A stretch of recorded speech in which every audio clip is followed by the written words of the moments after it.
At midnight, my daughter-in-law secretly took my credit card while I was asleep. By morning, $15,000 had disappeared spent on expensive clothes and her 7-day trip to Hawaii. When I confronted her, my son coldly said she would never do something like that. I didn't argue. I just smiled because the card she used was not what they thought it was, and the truth behind it would make them pay. Welcome to Dad's Revenge Stories. I am so grateful you are here. Which city or country are you watching? Drop your location below. Note: fictional elements are included for entertainment and educational value.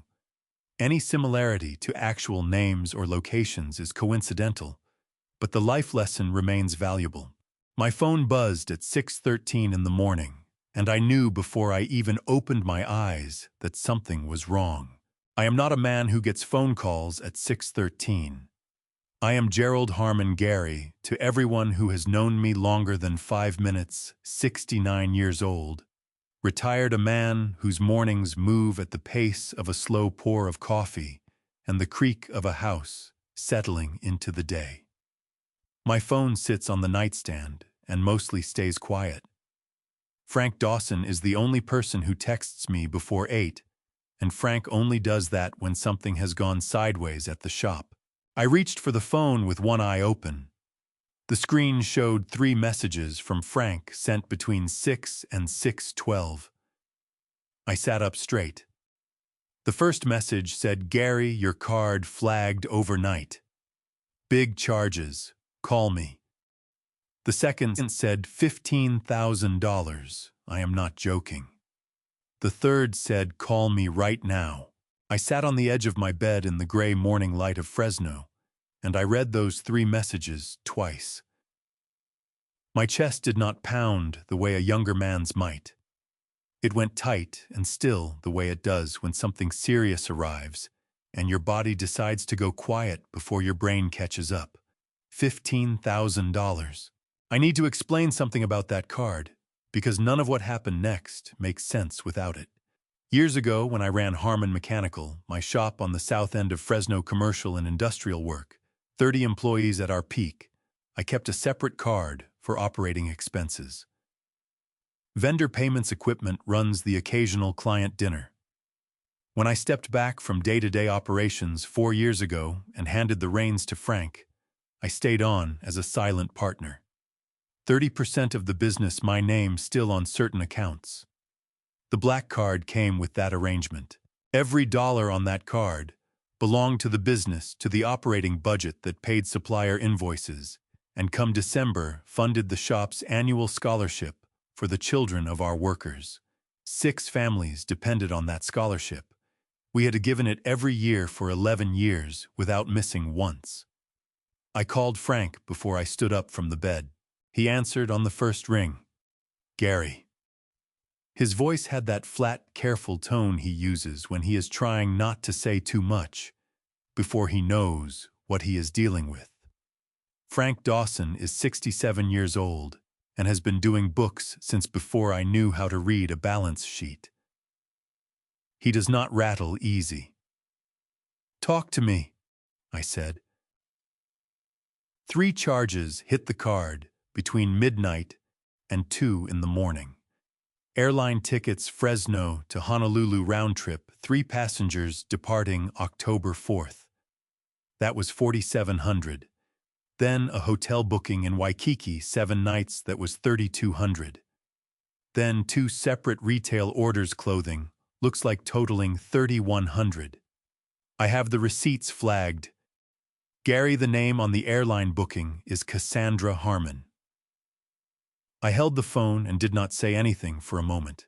"Cassandra Harmon, my daughter-in-law." "You there?"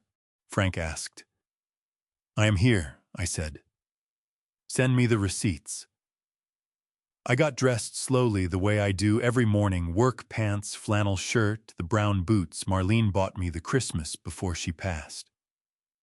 I tied the laces, and I thought about the card which I kept in the top drawer of my desk in the study, the room at the end of the hall that used to be my home office.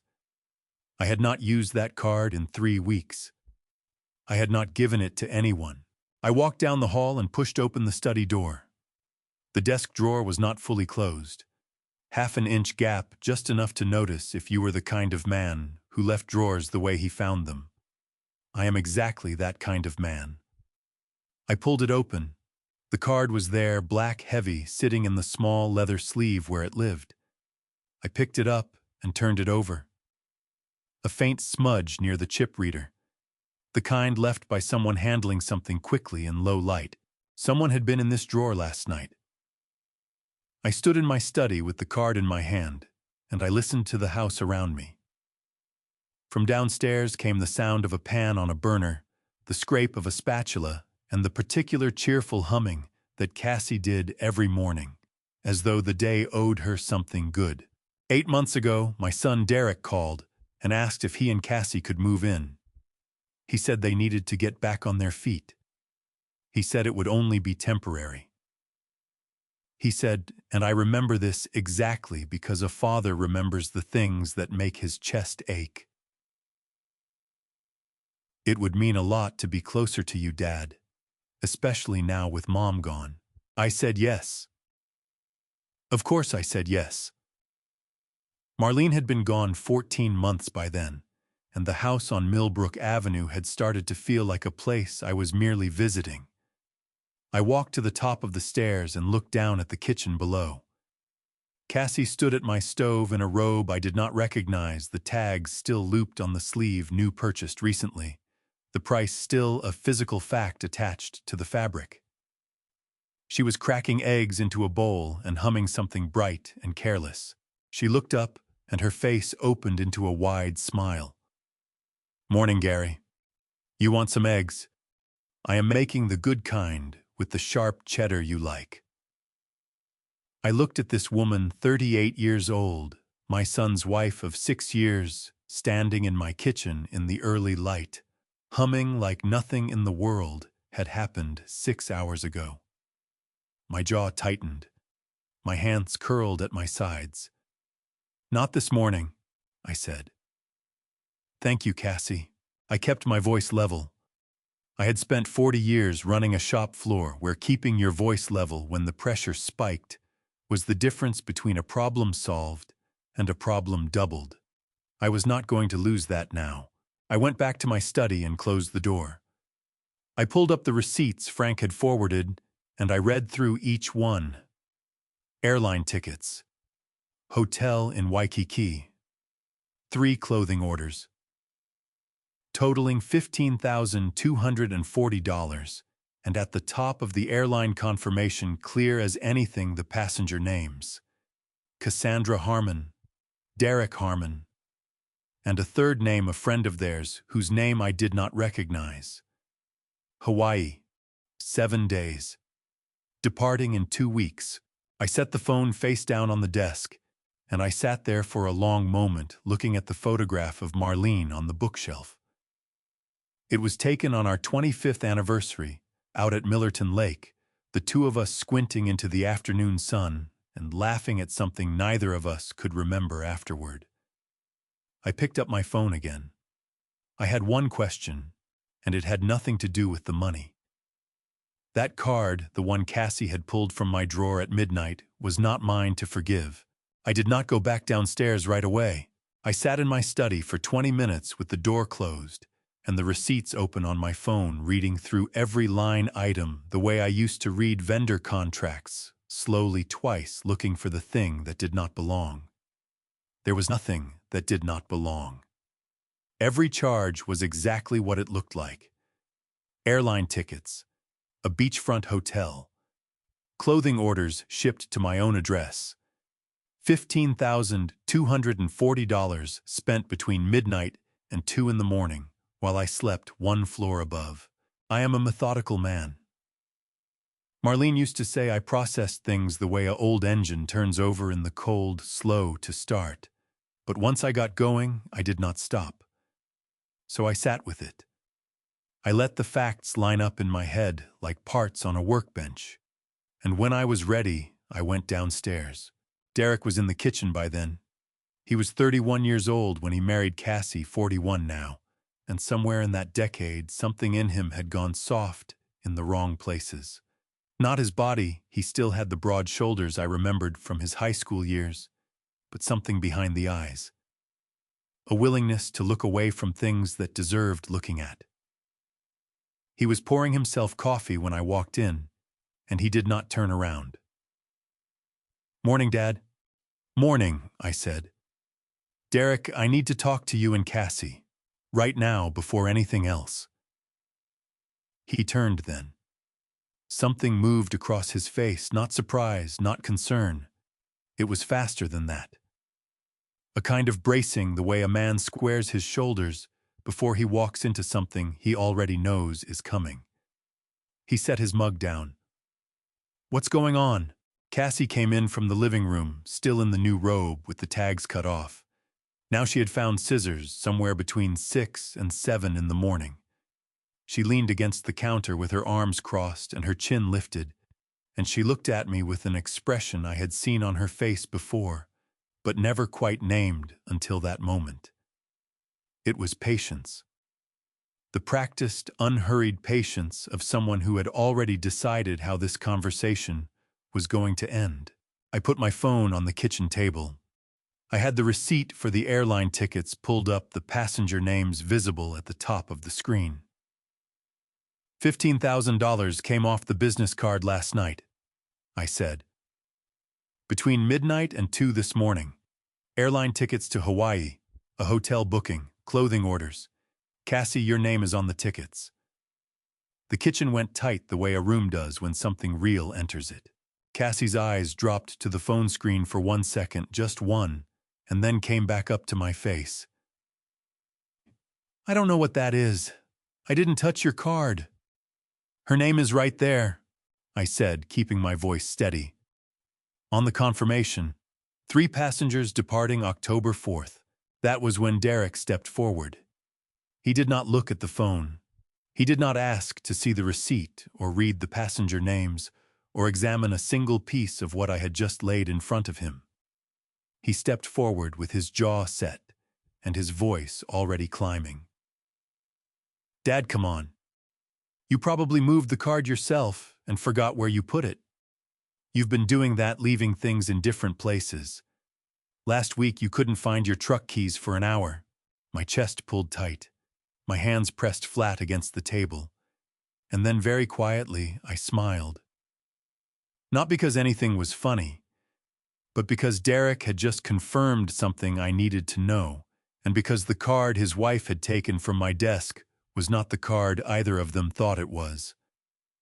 "Derek," I said, "I am asking you to look at what is on this screen. I don't need to look at it."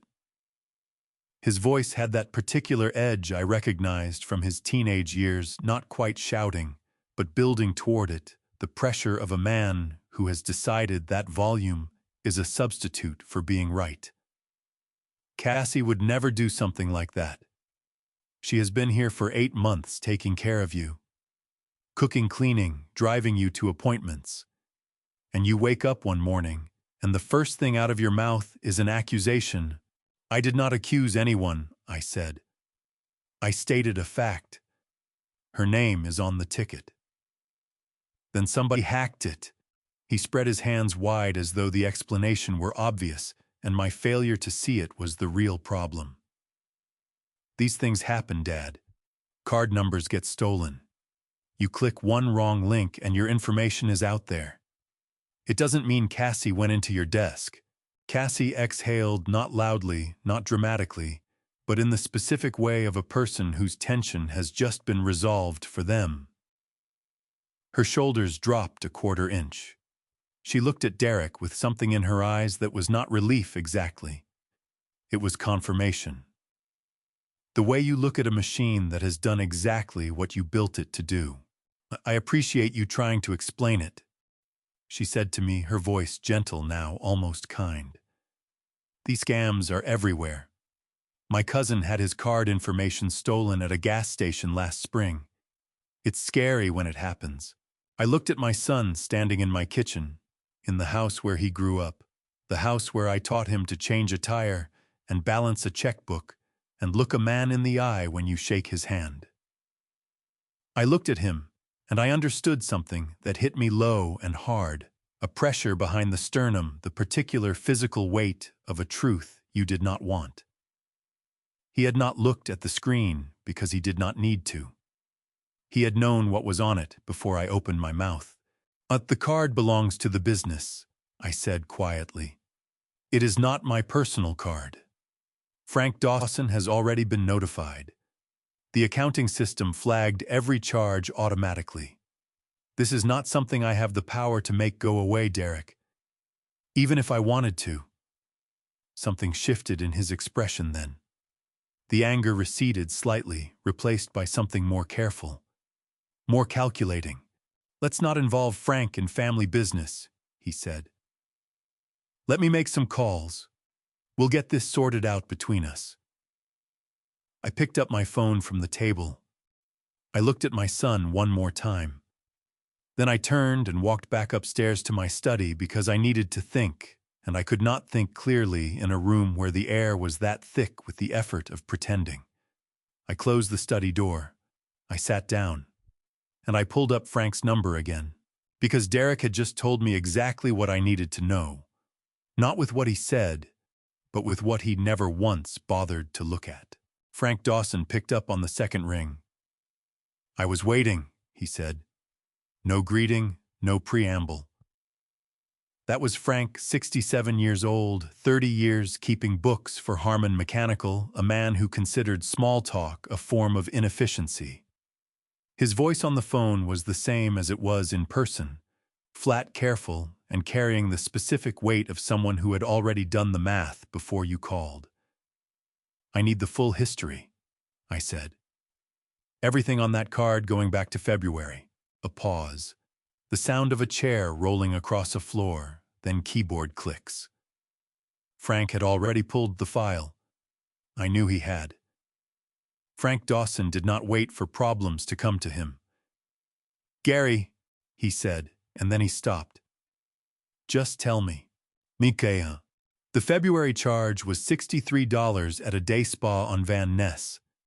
March had 4 separate restaurant charges, none over 200, all under the 500 threshold that triggers my automatic flag. April was a perfume order online, $98. May a clothing store on Shaw Avenue, $412, just under the wire. He kept going. His voice did not change pitch or speed. He read the list the way a doctor reads a chart, not without feeling, but with the discipline of someone who knows that feeling comes after the facts, not during. June was a salon visit and 2 more restaurant charges. July was a spa day and an online shoe order. August had 7 separate charges totaling just under $2,800. I had been sitting straight in my desk chair. Somewhere around June, my spine curved forward, my elbow found my knee, and my forehead found my hand. "And September," I said. "Before last night. 3 charges in the first 2 weeks, 2 restaurant dinners, and a clothing order. All under 500. Another pause. Then last night, $15,240 in 2 hours. I did my own math, slowly, twice. "Frank, what is the total?" The keyboard clicked again. $46,819. Over 8 months. The number landed like something physical, not a punch, more like the moment you step on a rotten board and the floor gives way beneath you, and for one terrible second you are falling and you did not even know the floor was rotten. $46,819. 8 months. Exactly the length of time Derek and Cassie had been living in my house. "She stayed under 500 every time," I said. It was not a question. "Every single charge," Frank said. "Until last night." "Gary, she knew exactly where my threshold was. Somebody told her, or she figured it out. Either way, she has been running this card like a budget for 8 months, careful as you please, and then last night she went for the big one. I thought about that. I thought about Cassie in my kitchen every morning, humming and cheerful, cooking eggs and pouring coffee, asking how I slept, straightening the dish towels on the oven handle. 8 months of breakfasts, 8 months of good mornings, 8 months of $46,000. The scholarship fund, I said. Frank exhaled slowly through his nose. That exhale told me everything I needed to know about how he felt, because Frank Dawson did not exhale like that, unless something genuinely pained him. The December payout is budgeted at $30,000. We have 6 kids this year. Tommy Reeves's youngest is on the list she got into Fresno State. Gary, if the operating account takes a hit like this without recovery, we are short come December. My throat tightened. Not with anger, anger would come later, and I knew it. What tightened my throat in that moment was something older and heavier. The image of 6 children who had nothing to do with any of this children, whose parents had spent 20 years working in my shop, children who were counting on a check that a woman in a new robe had spent on spa days and shoe orders and a week in Hawaii.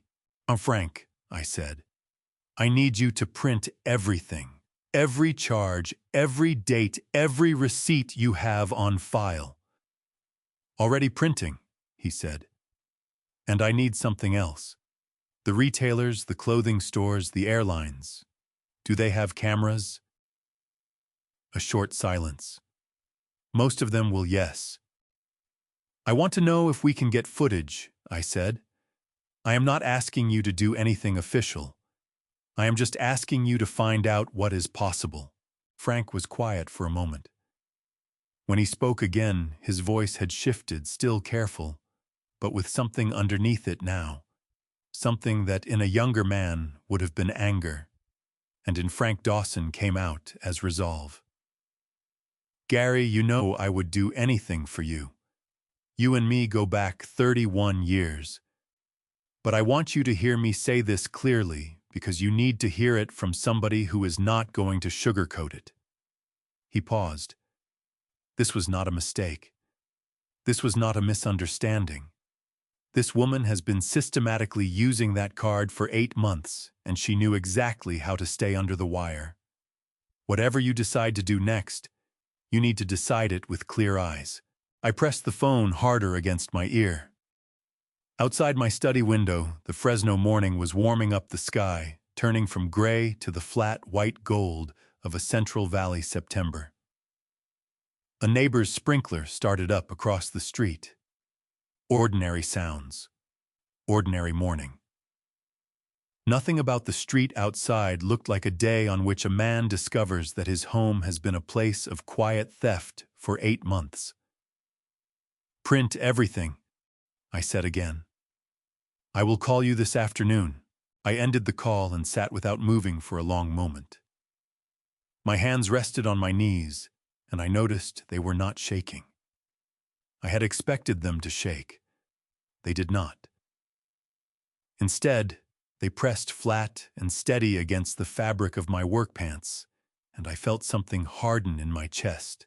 Not rage, not grief, but something quieter and more durable than either. Downstairs, I could hear Cassie washing the breakfast dishes, the water running the clink of plates. Humming again. 8 months, I thought. She had been in this house 8 months. And the question that had been sitting at the back of my mind since 6:13 that morning finally moved to the front where I could look at it directly. If she had been using the card, that long, carefully, deliberately staying under every threshold, then how had she known which card to take? The question would not leave me alone. I sat in my study after I hung up with Frank, and I turned it over the way I used to turn over a problem at the shop, from every angle looking for the seam where the answer was hiding. Cassie had been in my house 8 months. She had used the business card dozens of times without triggering a single automatic alert. She had stayed under $500 with a consistency that was not luck. That kind of consistency required knowledge. She had to know about the threshold. She had to know which card to target. and she had to know that I was not receiving the bank notifications that should have been landing on my phone every single time she swiped. That last part was the one that stuck. I pulled up the banking app on my phone and navigated to the notification settings.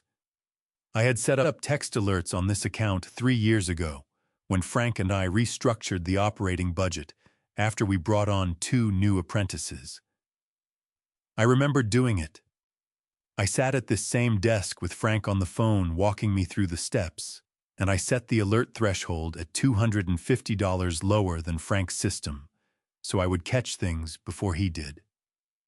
Belt and suspenders, Frank called it. That was how we ran the shop. Belt and suspenders. The notification settings loaded on my screen. The threshold was still there, $250, exactly as I had set it. But the phone number receiving the alerts was not mine. It was a number I did not recognize. 10 digits of 559 area code Fresno local, but not a number in my contacts. My chest went tight and hot at the same time, which is a sensation I had not felt since the morning a hydraulic line blew on the shop floor and took out a section of wall. The body's way of saying, pay attention, something has gone very wrong. I wrote the number down on the notepad I keep by the phone. Then I went to my call history and dialed it. It rang 4 times. Then a voicemail picked up a generic automated message, no name, no personal recording. The kind of voicemail you get on a phone that is not meant to be called back. I ended the call without leaving a message. I sat with the notepad in my lap, and I thought about Derek's habit of borrowing my phone. He did it regularly, always with a reason. His battery was dead. He needed to look something up quickly. He wanted to show me a video and his screen was cracked. Small reasons, plausible reasons, the kind of reasons a son gives a father and a father accepts without question, because that is what fathers do. I had handed him my phone a dozen times in 8 months and thought nothing of it. I thought about it now. I got up from my desk. Downstairs, the television was on in the living room. I could hear the particular murmur of a daytime program, the kind Cassie watched in the afternoons. Derek's truck was not in the driveway. He had left sometime after our conversation in the kitchen, which did not surprise me. Derek had always needed space after a confrontation, even when he was the one who had caused it. I walked down the hall to their bedroom door, and I stood outside it for a moment. In 41 years of being Derek's father, I had never gone through his belongings without asking. I want that on the record. I was not a man who searched through his family's private things, but I was also a man who had just discovered that $46,000 had been taken from a business that supported 6 families, and that my phone had been quietly redirecting alerts to a number I did not recognize, and that my son had stepped in front of every question I asked this morning, like a wall that had been built before I arrived. I opened the door. The room was tidy in the surface. Way that Cassie kept things, bed made nothing on the floor, the nightstands clear. I crossed to Derek's side of the bed and opened the nightstand drawer. Inside, a phone charger, a paperback novel with a broken spine, 2 pens, and a receipt from a gas station, dated 2 weeks ago. And underneath the receipt, sitting face down on the bottom of the drawer, plugged into the charger cable, my old phone. I recognized it immediately. The dark blue case with the small crack in the lower left corner that I had been meaning to replace for a year. I had assumed I had misplaced it when Derek gave me the new one back in March. He had set it up for me himself, transferred my contacts, handed it over with the cheerful efficiency of a son doing something helpful. I had thanked him. I had not asked what happened to the old one. I picked it up and turned it on. The screen loaded slowly. The battery was at 31%, which meant someone had been charging it regularly, keeping it alive and functional. The lock screen showed a cascade of notifications stacked one on top of the other. Derek had set up the new phone himself, which meant he had gone through the old one first: contacts, photos, settings. Of course, he knew the passcode. I entered it out of habit, and the phone unlocked without hesitation. The messages came into focus, and my vision narrowed the way it does when you have been looking at something far away, and suddenly it is very close. Banking alerts, dozens of them going back 8 months. Every charge Cassie had made on the business card delivered faithfully to this phone in this drawer, while I slept and ate breakfast, and sat in my study 2 rooms away with no idea any of it was happening. I scrolled upward with my thumb, watching the dates go back September, August, July, June, all the way to the 14th of February. 1 week after Derek and Cassie moved into my house. I set the phone back in the drawer exactly as I had found it, face down on the charger under the gas station receipt. I closed the drawer. I straightened the edge of the nightstand so that nothing looked disturbed. Then I walked out of the room, pulled the door shut behind me, and stood in the hallway with my back against the wall and my eyes on the ceiling. Derek had not just covered for his wife. He had built the infrastructure that made the whole thing possible. He had taken my phone from my hand a dozen times, rerouted 8 months of alerts to a drawer, and then handed me a new phone and called it a gift. I breathed in. I breathed out. And for the first time since 6:13 that morning, I felt something shift inside me. Not despair, not rage, but the cold and clarifying sensation of a man who now understands exactly what he is dealing with. I went back to my study. I closed the door, and I sat down to think about what came next. I needed air. That was all I knew when I pushed back from my desk around 4 in the afternoon and walked downstairs and out through the back door into the yard. Not a plan, not a destination, just the specific need of a man who has been sitting inside with a heavy thing for too many hours and whose lungs have started to feel like they belong to someone else. The backyard in September is the best version of itself in Fresno. The fig tree in the far corner still had fruit on it, dark and heavy the way Marlene liked them. She used to go out every morning with a small bowl and pick the ones that were just ready, not a day too early, not a day too late. She had a patience for ripeness that I never quite managed. I stood under that tree for a moment with my hand on the bark, and I breathed. Gary. Brenda Kowalski's voice came from the other side of the back fence. The low wooden fence between my yard and hers that we had replaced together 12 years ago, splitting the cost and the labor on a Saturday afternoon while Marlene brought out lemonade and told us we were both measuring wrong. Brenda was 55 years old, a retired school teacher, a woman who had lived next door to Marlene and me for 22 years and who had brought a casserole to my door every Friday for the first 3 months after Marlene passed. Not because I asked, because that was who Brenda Kowalski was. I walked to the fence. She was standing on her side with her gardening gloves still on, holding a trowel, and the expression on her face was the one I had seen her use with difficult parents at school conferences, careful, measured, trying to find the right way into something uncomfortable. "Hey, Brenda, I have been meaning to come over all day," she said. I kept talking myself out of it, telling myself it was none of my business. She pulled off one gardening glove and held it in her other hand. But then I decided that 22 years makes it a little bit my business. "What is it?" She looked at me steadily. "I ran into Derek at the mailboxes last Tuesday. He told me you were thinking about moving. Said you had been talking about it for a while, that the house was too much for you to keep up with on your own, and that you were looking at some places out in Clovis. Quieter," he said. "Easier." She paused.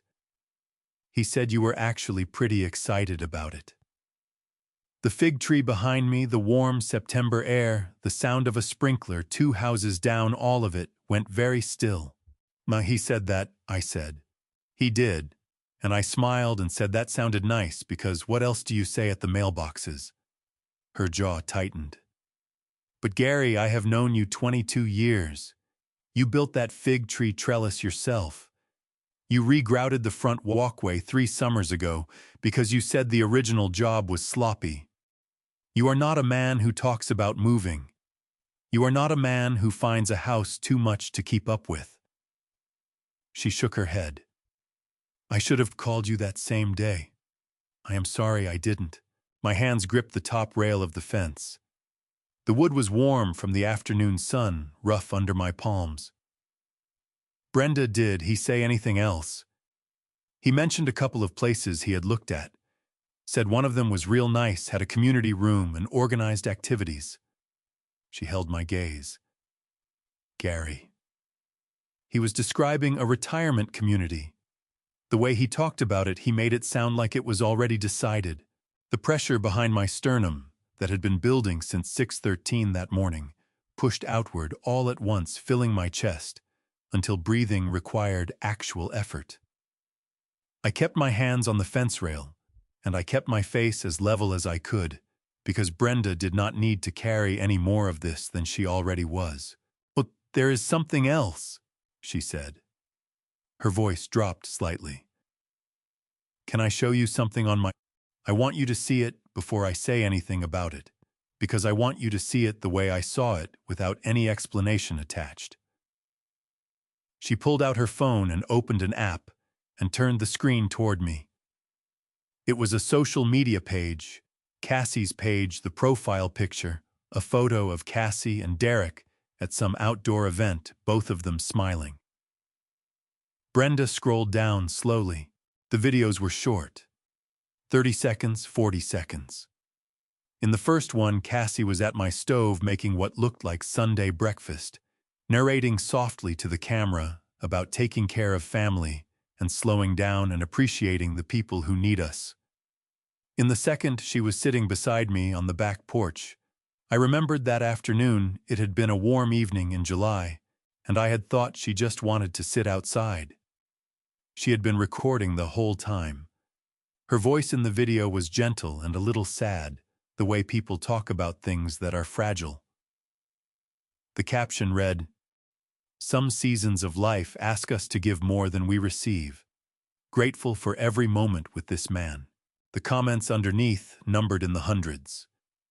People Cassie and Derek knew, strangers, all of them saying the same things. What a blessing. You are such a good daughter-in-law. He is lucky to have you.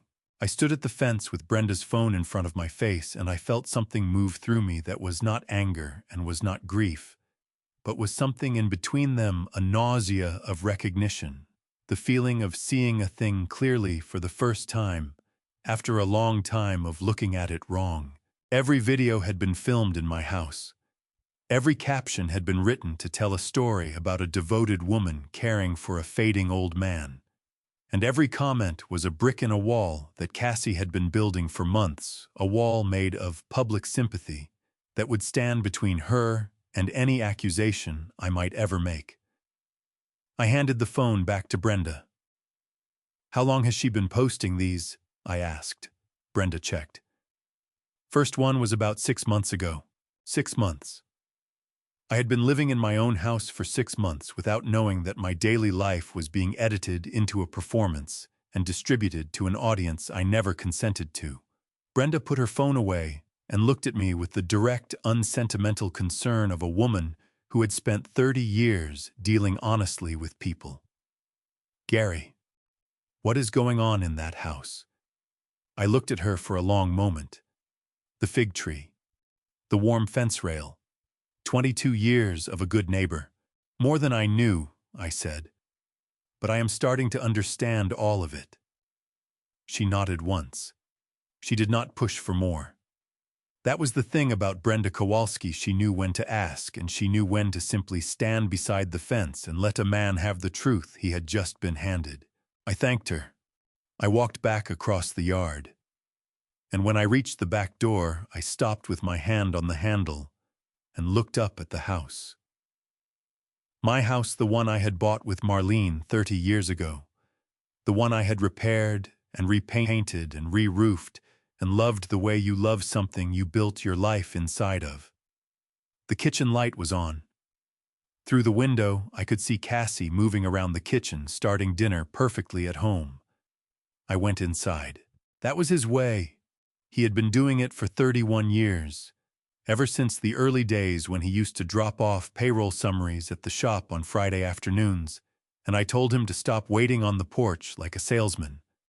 2 knocks, then the door. It meant I know you and I am not going to pretend otherwise. I heard the knock from the kitchen, where I was standing at the counter with a cup of coffee I had not touched, and I called out that it was open. He came in, carrying a large manila envelope, and wearing the expression he reserved for situations that required him to deliver something he wished he did not have to deliver. Frank was a compact man. Not tall with white hair, he kept short and hands that were disproportionately large for his frame, the hands of a man who had done physical work before he discovered he was better at numbers. He set the envelope on the kitchen table without sitting down, and looked at me the way he had looked at me across my desk the day I told him Marlene's diagnosis. Straight on. No softening. Cassie is upstairs, I said quietly. He nodded. He kept his voice low. I went to 3 stores this afternoon. The clothing retailer on Shaw, the department store on Blackstone, and the airline ticket counter at Fresno Yosemite. I explained that there had been an unauthorized transaction, and that I was the account administrator trying to document the charges for a fraud report. He pulled the flap of the envelope open and slid out a set of printed photographs. Every one of them pulled the footage without any trouble. Gary, a business filing a fraud report is a routine request. They cooperate because it protects them, too. He spread the photographs across my kitchen table in a row. There were 6 of them. The images were the slightly grainy, slightly flat quality of retail security cameras, not cinematic, not dramatic, just the plain documentary truth of a lens that records everything without opinion. In the first photograph, taken at 12:19 in the morning, according to the timestamp in the lower corner, Cassie stood at the self-service kiosk of the clothing store on Shaw Avenue. She was wearing a dark jacket over pajama pants, her hair pulled back. She was smiling at the screen the way you smile when you are choosing something you have already decided on. In her right hand, held up to the card reader with the casual confidence of a woman using her own card in her own store, was the black card. My black card. I looked at that photograph for a long time. My coffee cup was on the counter behind me, and I did not reach for it. I looked at the timestamp 12:19, and I thought about where I was at 12:19 in the morning, asleep in my bed on the 2nd floor of this house, 8 feet above the front door, 20 feet from my study where the card had been sitting in the desk drawer. The second photograph was from the department store on Blackstone, time-stamped at 12:54. Same dark jacket, same pulled-back hair, same expression of unhurried certainty. The third and fourth photographs were from the same store at different registers. She had split the clothing purchases across 2 transactions, both under the $500 threshold out of habit, even on a night when the total was already going to blow past anything a threshold could protect. The 5th photograph was the airline ticket counter, time-stamped at 1:47 in the morning. In this one, Cassie was at the counter with an agent leaning forward, slightly pointing at something on the screen. She looked relaxed. She looked like a woman booking a vacation she had been planning for a while. The 6th photograph stopped me completely. It was a wider shot from the parking lot camera outside the clothing store, capturing the moment Cassie walked back to her car after the first purchase. The timestamp was 12:26. She had a shopping bag in her left hand and her phone in her right, and she was laughing at something on her screen. Not a small smile, not a quiet expression of satisfaction, laughing with her head tilted back and her shoulders moving with it. 12:26 in the morning. Laughing in a parking lot with $15,000 of other people's money in a shopping bag. Frank was watching me. He let me look at all 6 photographs without saying anything, which was the right call and the kind of call only a man who knew me well would make. She was not scared, I said finally. No, Frank said. She was not. I lined the photographs back up in order the way I would line up invoices on the desk. Neat, sequential, each one its own piece of the same record. Frank. How many people at the shop know about this? Tommy Reeves knows that the card was flagged. He does not know the details yet. Nobody else knows anything. He folded his large hands on the table in front of him. That is your call to make, Gary. All of it is your call. I nodded. I appreciated that he said it that way. Not because I needed permission, but because Frank understood something that a lot of people do not, which is that a man in the middle of something like this needs to know that the people around him are going to let him steer.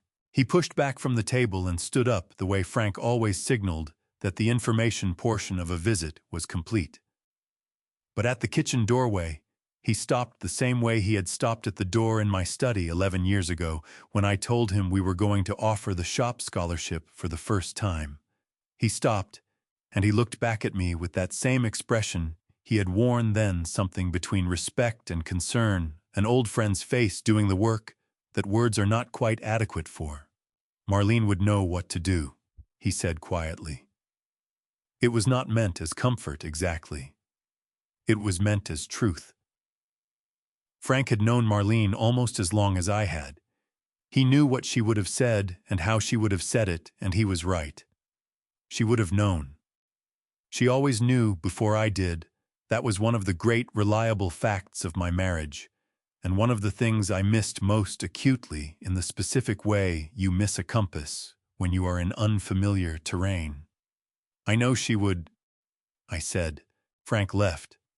The front door clicked shut behind him. I gathered the 6 photographs from the table and slid them back into the manila envelope and held it in my hands for a moment.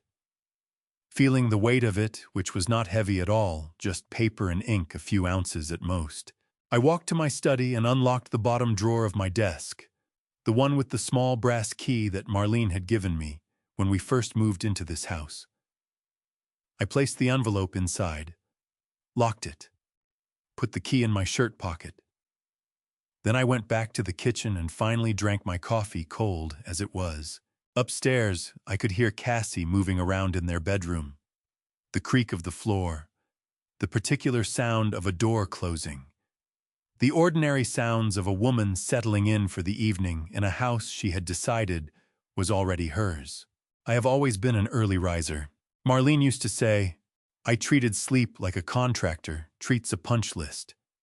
Get through it efficiently, check it off, move on to the work. By 6:30 the next morning, I was downstairs with fresh coffee. The house still quiet above me. The September light coming through the kitchen window at the low angle that meant the summer was finally thinking about letting go. I stood at the counter, and I thought about what I had locked in my desk drawer the night before, and I thought about what I still did not know, and I thought about the shape of what I was beginning to understand. I decided to clean. It sounds like an odd response to the kind of week I was having, but cleaning has always been how I think. Marlene knew this.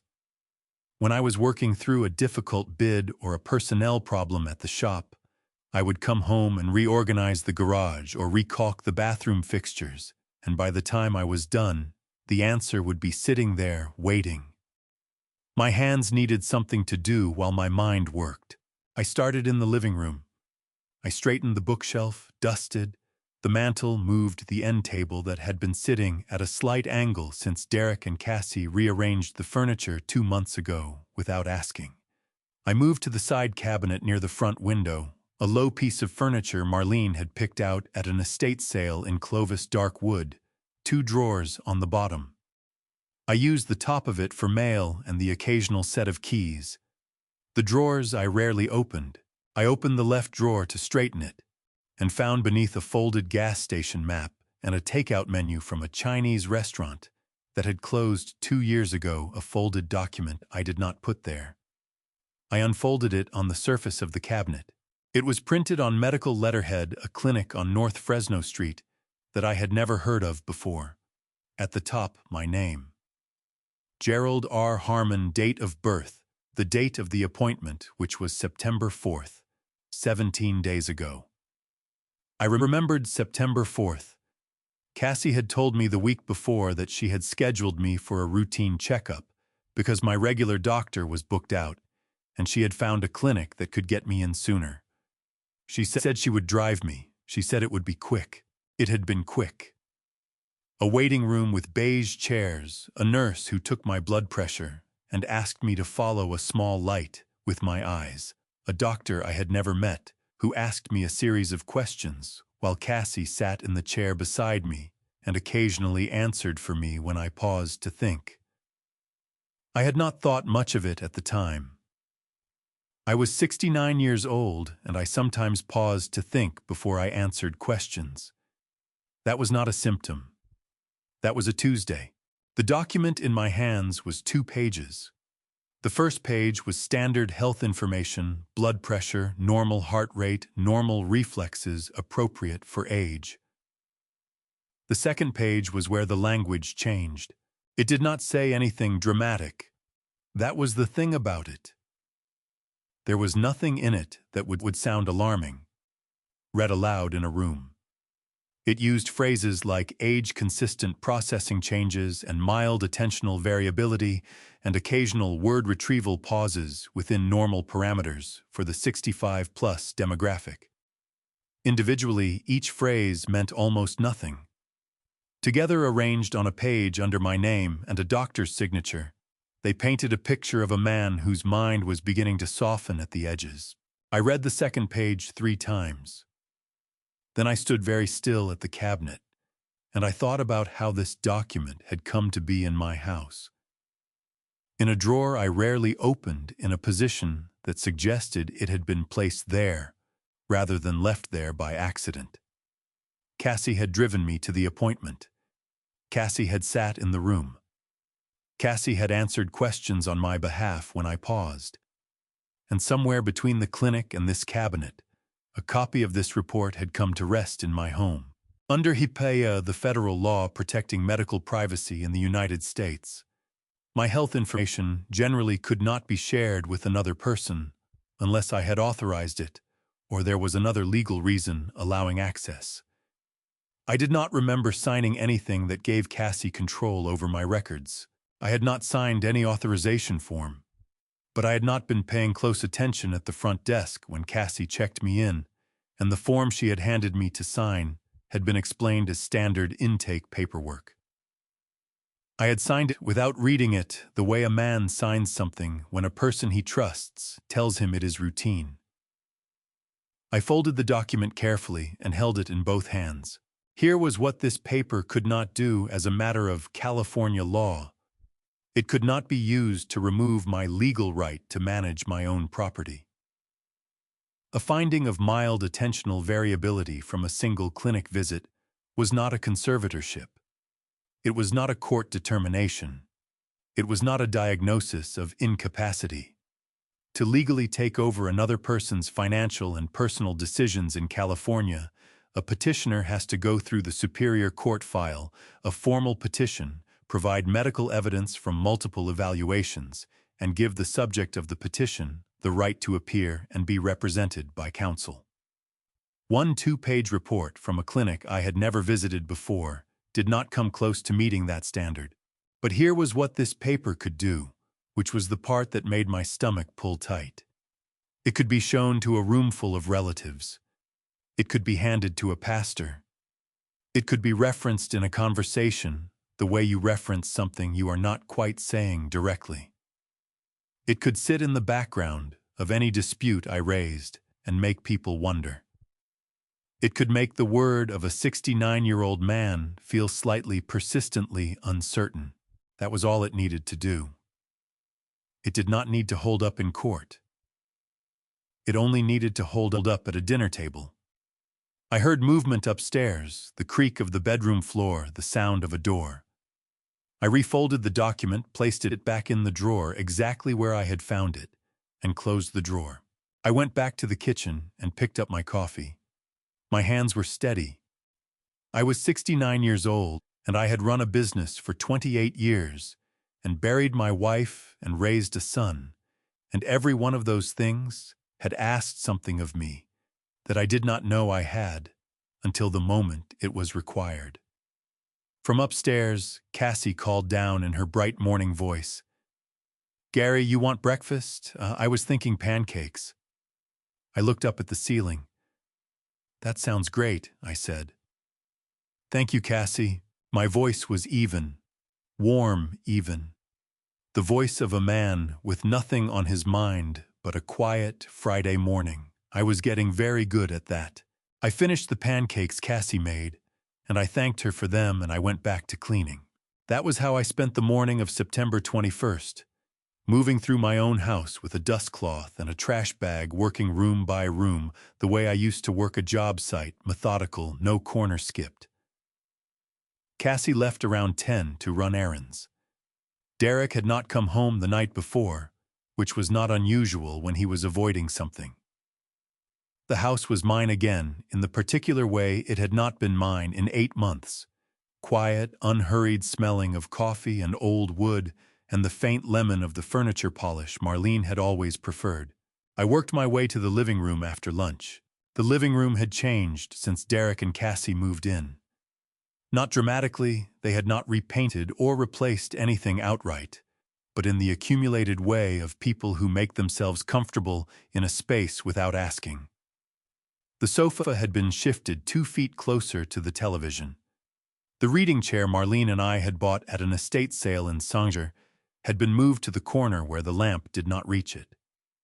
A decorative basket I had never seen before sat on the coffee table holding magazines I did not subscribe to.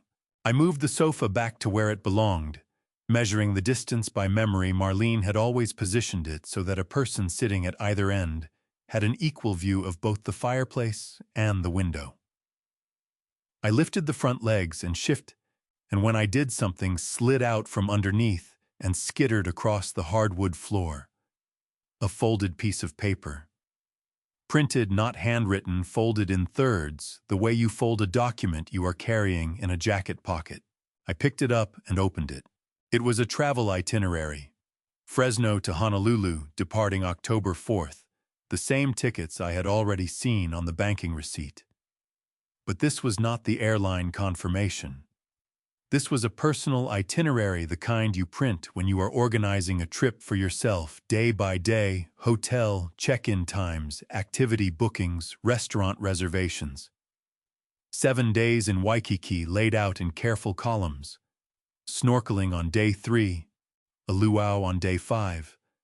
A spa booking for Cassie on the morning of day 2, charged separately and in advance. And at the bottom of the second page, a single line that had nothing to do with snorkeling or luaus. Meeting R. Caldwell Oahu Property Group. October 7th, 10 a.m. Re-rental assessment, Millbrook Ave property. I read that line 4 times. Millbrook Avenue was my address. My house. The house where I was standing with a folded piece of paper in my hands and a dust cloth hanging from my back pocket. R. Caldwell of Oahu Property Group was someone I had never heard of, which meant Cassie had made contact with a property rental agent in Hawaii. Not in Fresno, not locally, but in Hawaii, where she was planning to be on October 7th to discuss renting out my home. A rental assessment. On a property that was not hers. On a house where the owner was presumably going to be relocated to a retirement community in Clovis, whether he agreed to it or not. My legs did not go weak. I want to be clear about that. I was 69 years old, and I had spent 4 decades on job sites where the ground shifted and the plans changed, and you learned to stand flat-footed when something unexpected came at you. But my vision narrowed, and my breathing went deliberate, in through the nose, out through the mouth, the way it does when my body decides to take over the steadying work, so my mind can keep thinking. I set the itinerary on the coffee table, and I looked at the sofa. If there was one document under the sofa, there might be another. I lifted the center cushion first. Nothing. I lifted the left cushion. Nothing. I lifted the right cushion and found between the cushion and the sofa frame, pressed flat against the inner edge where it would not be visible unless you were looking for it, a document of a different kind entirely. It was a real estate transfer form, printed on legal paper, the kind you can download from a California county recorder's website. The fields at the top were filled in with a neat hand, my name in the transfer line, Derek Harmon in the transferee line, the address of this house, the assessor's parcel number. Every field was complete and accurate. The document was ready to be signed. There was a line at the bottom for my signature, and the date, and below that, a line for a notary public's seal. I stood in my living room holding a document that would transfer my home to my son, which someone had filled out, printed, and hidden under a sofa cushion, in my own house, waiting for the right moment to produce it. I thought about what that moment was supposed to look like. I thought about the conversation at the dinner table, Cassie's soft suggestion that I hand the house over to Derek for safekeeping. The gentleness of it.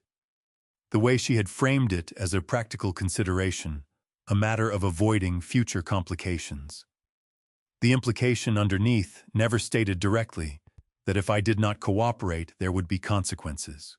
I thought about the trip to Hawaii. I thought about the meeting with R. Caldwell of the Oahu Property Group on October 7th, while I was supposed to be settling into a retirement community in Clovis.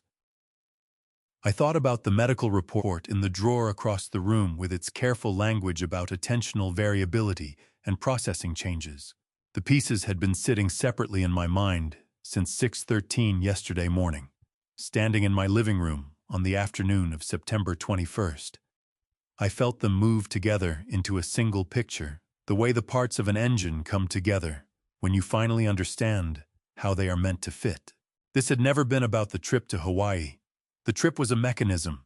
While I was being relocated gently, kindly, for my own comfort and convenience, my house would be assessed for rental income, my signature would be obtained on a transfer document, and by the time anyone thought to ask me what I wanted, the answer would already be on record in Derek's handwriting. I replaced the cushion. I replaced the itinerary under the sofa in the precise position I had found it. The fold facing left the edge flush with the front leg. Then I sat down in Marlene's reading chair in the corner where the lamp did not reach, and I looked at my living room, and I thought about what a man does when he finally understands the whole of what has been built around him. He does not panic. He does not confront. Not yet. He thinks. Tommy Reeves did not call before 9 in the morning as a rule. He had told me that himself years ago, early in his time at the shop, when he was still learning how I ran things. He said his father had raised him to believe that a phone call before 9 was either an emergency or a discourtesy, and he'd intended to avoid both. I had laughed at that. I had told him I appreciated a man with a philosophy. Over 20 years, Tommy had called me before 9 exactly 3 times, once when a supplier delivered the wrong grade of steel for a commercial job, once when a pipe burst in the shop bathroom and took out the electrical panel, and once when his mother passed, and he needed to tell someone before the day started. My phone rang at 8:47. I was in the kitchen with my second cup of coffee, the house quiet around me. Derek had come home late the night before and gone straight upstairs without speaking. Cassie had made dinner and set a plate for me without being asked, which I had eaten alone at the kitchen table while she watched television in the living room. The performance of normalcy in that house had taken on a texture I could feel against my skin, the way you feel humidity before a storm. I picked up the phone. Tommy. Shoot Gary. That was what he called me, Shoot, a shop nickname from 20 years back that I had stopped trying to explain to people outside the building. His voice was lower than usual and carried the specific roughness of a man who had not slept well. Frank told me last night. The whole thing. I hope that is all right. It is all right. A pause. The sound of wind on his end. He was outside, probably in the yard behind his house on the east side of Fresno, where he had lived with his wife Linda and their 3 kids for the past 14 years. I could picture him standing there with his coffee the way he stood when something was weighing on him, feet apart, one hand in his pocket, looking at the ground. So, Gary, I need to tell you something, he said. And I need you to let me get through it before you say anything, because I have been trying to figure out how to say it since Frank called, and I have not gotten any better at it overnight. Go ahead, Tommy. He took a breath. My daughter Rianne, she got into Fresno State. Starts in January. Engineering program. You know what that means for us, for Linda and me. We have been working toward that since she was in middle school. His voice thickened slightly at the edges, the way a strong man's voice does when he is talking about something that matters more than he usually allows himself to say. The scholarship from the shop is covering her first year of housing. Without it, we are looking at loans that are going to follow that kid around for a decade. My chest tightened. My hand pressed flat against the kitchen table. Tommy, I started. Let me finish. He said it quietly without sharpness. I am not telling you this to put something on you. I want you to understand that I know that. What happened to you, somebody going into your house at midnight and taking what was not theirs, that is not your fault. Frank made that very clear, and I believe him. He paused. But I need you to know what is on the line. Not in the abstract. Not as a number on a sheet. Rianne, specifically. And Marcus Delgado's boy, who is going to City College in the spring. And Deb Hutchins's twin girls, who have been sharing one pair of good shoes between them for 2 years, because Deb has been putting every spare dollar into the savings account she calls their college fund. I set my coffee cup down because my hand had started to shake and I did not want to spill it. I had not expected my hand to shake. I had been holding steady for 2 days through things that should have broken a man, and it was Tommy Reeves saying the name Rianne that did it, the specific name of a specific child, attached to a specific dream, spoken by a father who had spent 20 years working in my shop and trusted me with it. 6 kids total, Tommy said. I have their names if you want them. Frank has the full list. Every one of them is counting on December. I pressed the back of my wrist against my mouth for a moment. The kitchen window was in front of me, the fig tree visible in the corner of the backyard, the morning light on the leaves. I want the names, I said. My voice came out rougher than I intended. Write them down for me, Tommy. All 6. Already did. A pause. Gary, I am not asking you to do anything specific. I am not calling to tell you what the right move is.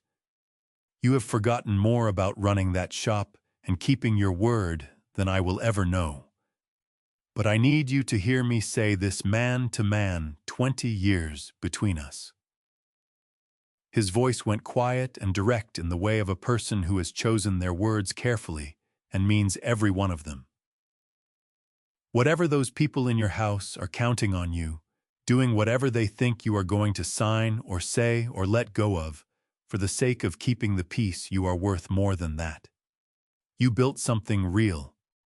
You kept your word to 30 families for 28 years. Do not let anybody take that from you. The line was quiet for a moment. Outside, a bird landed in the fig tree, and the branch dipped under its weight and rose again. I was crying. I want to say that plainly, the way I would want Tommy to say a thing if it were true. Not loudly, not in a way that would have been visible from across a room, just water running down my face in the particular quiet way of a man who has been holding something very tightly for a very long time and has just been given permission by someone he respects to put it down for a moment. I let it run. I did not reach up to stop it. Chikomiso, I said when I could. You tell Rianne congratulations from me. Engineering program at Fresno State is nothing to take lightly. He made a sound that was half laugh, half something else. She is going to change the world, that kid. I genuinely believe that. I believe it too. I straightened in my chair. I pressed the back of my hand across my face and breathed. Give Frank a call this afternoon. Tell him I want to meet with both of you this week. There are some things I need to sort out, and I want people I trust in the room when I do it.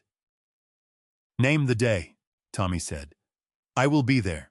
I ended the call and sat in my kitchen in the early morning of September 22nd, with the names of 6 children somewhere on a piece of paper in Tommy Reeves's careful handwriting. And I understood something that I had been circling for 2 days without quite landing on. This was not about the money. It had never been about the money. The money was the mechanism the same way Hawaii was a mechanism, and the medical report was a mechanism, and the sofa cushion and the drawer and the blocked phone number were all mechanisms. What this was about was simpler and older than any of it. It was about whether a man at the end of a long and decent life was going to stand in his own house and tell the truth. I picked up my coffee. It had gone cold again. I drank it anyway. The house was quiet by 10. Derek and Cassie had gone to bed early, or at least they had gone upstairs early, which in that house amounted to the same thing.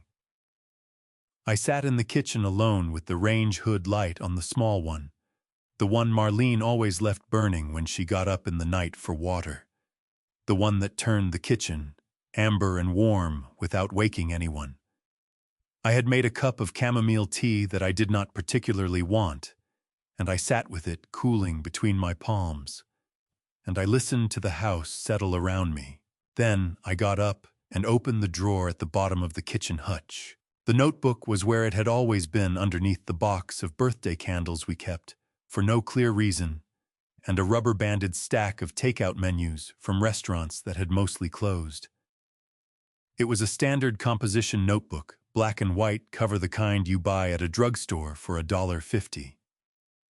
I had used it for 20 years to keep track of things I did not want to put on the shop's official ledger, small personal notes, reminders, the occasional record of a private financial matter. I took it to the table and opened it.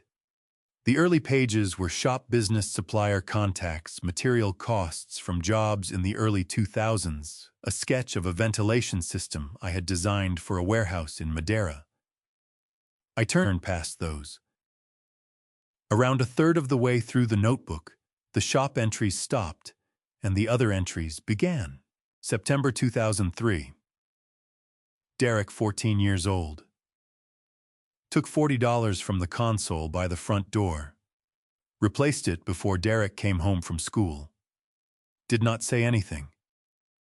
I remembered that.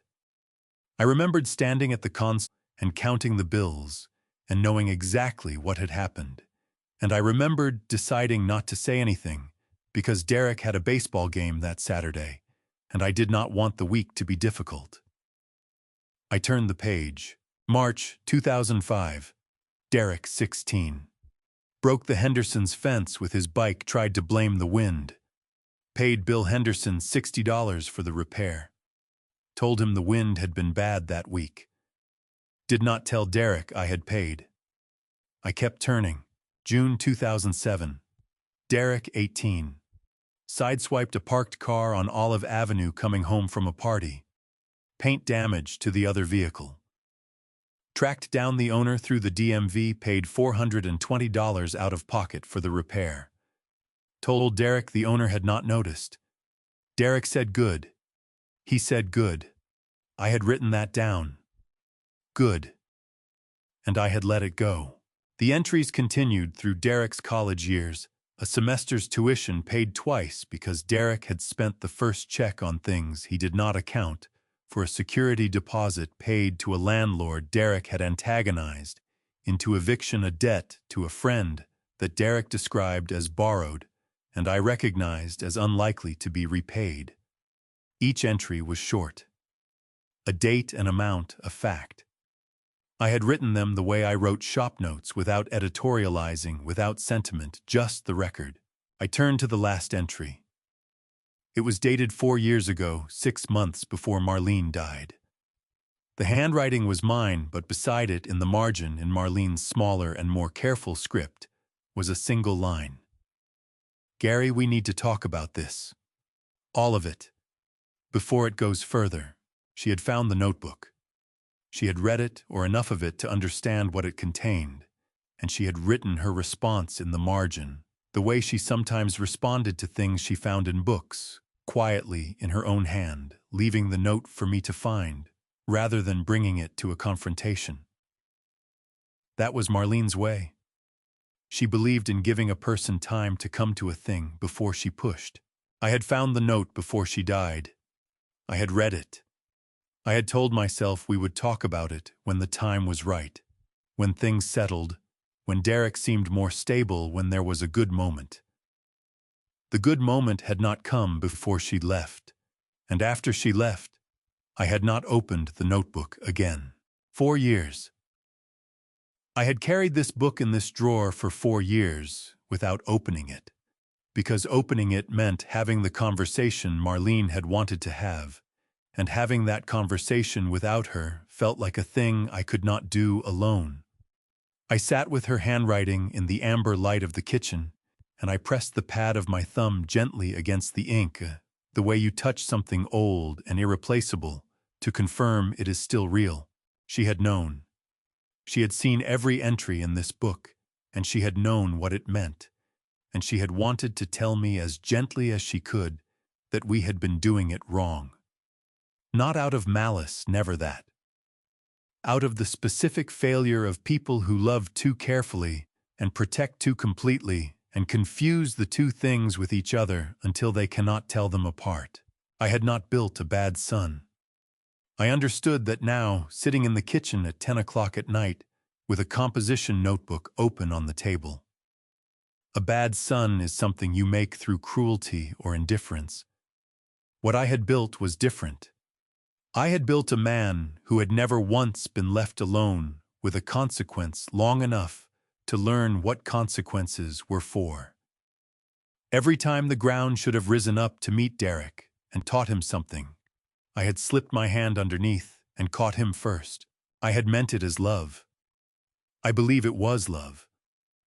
But love without edges is not protection. It is permission. And I had been giving Derek permission since he was 14 years old, and he had simply passed that permission along to the woman he married, and together they had walked it straight into my house and my desk drawer and my business account, and the future of 6 children who had nothing to do with any of it. I closed the notebook. I did not feel the crushing weight of guilt that I might have expected. What I felt was something quieter and more workable than guilt. A clear-eyed understanding of how a thing had come to be, which is different from self-punishment and far more useful. You cannot fix what you will not look at directly. I was looking at it directly now. That was enough for tonight. I carried my tea to the sink and poured it out. I put the notebook back in the drawer under the birthday candles and the takeout menus. Then I stood in the amber kitchen light, and I thought about Marlene's handwriting in the margin, and I thought about Tommy's voice that morning, and I thought about 6 names on a piece of paper. I went to bed, but before I turned off the lamp on the nightstand, I picked up my phone and I found the number for the family attorney I had not called in 3 years, and I set a reminder for 8 o'clock the following morning. It was time to have the conversation Marlene had wanted to have. I was just going to have it without her. Cassie made pot roast on the evening of September 23rd. Not just any pot roast, the kind that takes 4 hours in a covered Dutch oven with carrots and pearl onions and a cup of red wine in the braising liquid, the kind that fills a house with a smell so particular and so domestic that your body responds to it before your mind does. She had set the table with placemats and cloth napkins. She had put a candle in the center, unlit, more suggestion than intention. She had poured water into the good glasses, the ones with the thin stems that Marlene had bought at an estate auction in the early years of our marriage, and that I kept in the cabinet above the refrigerator and rarely used. I stood in the kitchen doorway and looked at the table and understood that this was not a dinner. This was a presentation. Derek was already seated when I came down, his phone face down beside his plate, a gesture that in another context might have read as consideration. But tonight, red as preparation. He had shaved. He was wearing a collared shirt on a Monday evening in September, with nowhere to be. I noticed these things the way I had been noticing everything for 4 days, carefully, without reacting, storing each detail in the same mental ledger where I kept the photographs in the envelope and the notebook in the kitchen drawer. "Sit down, Gary."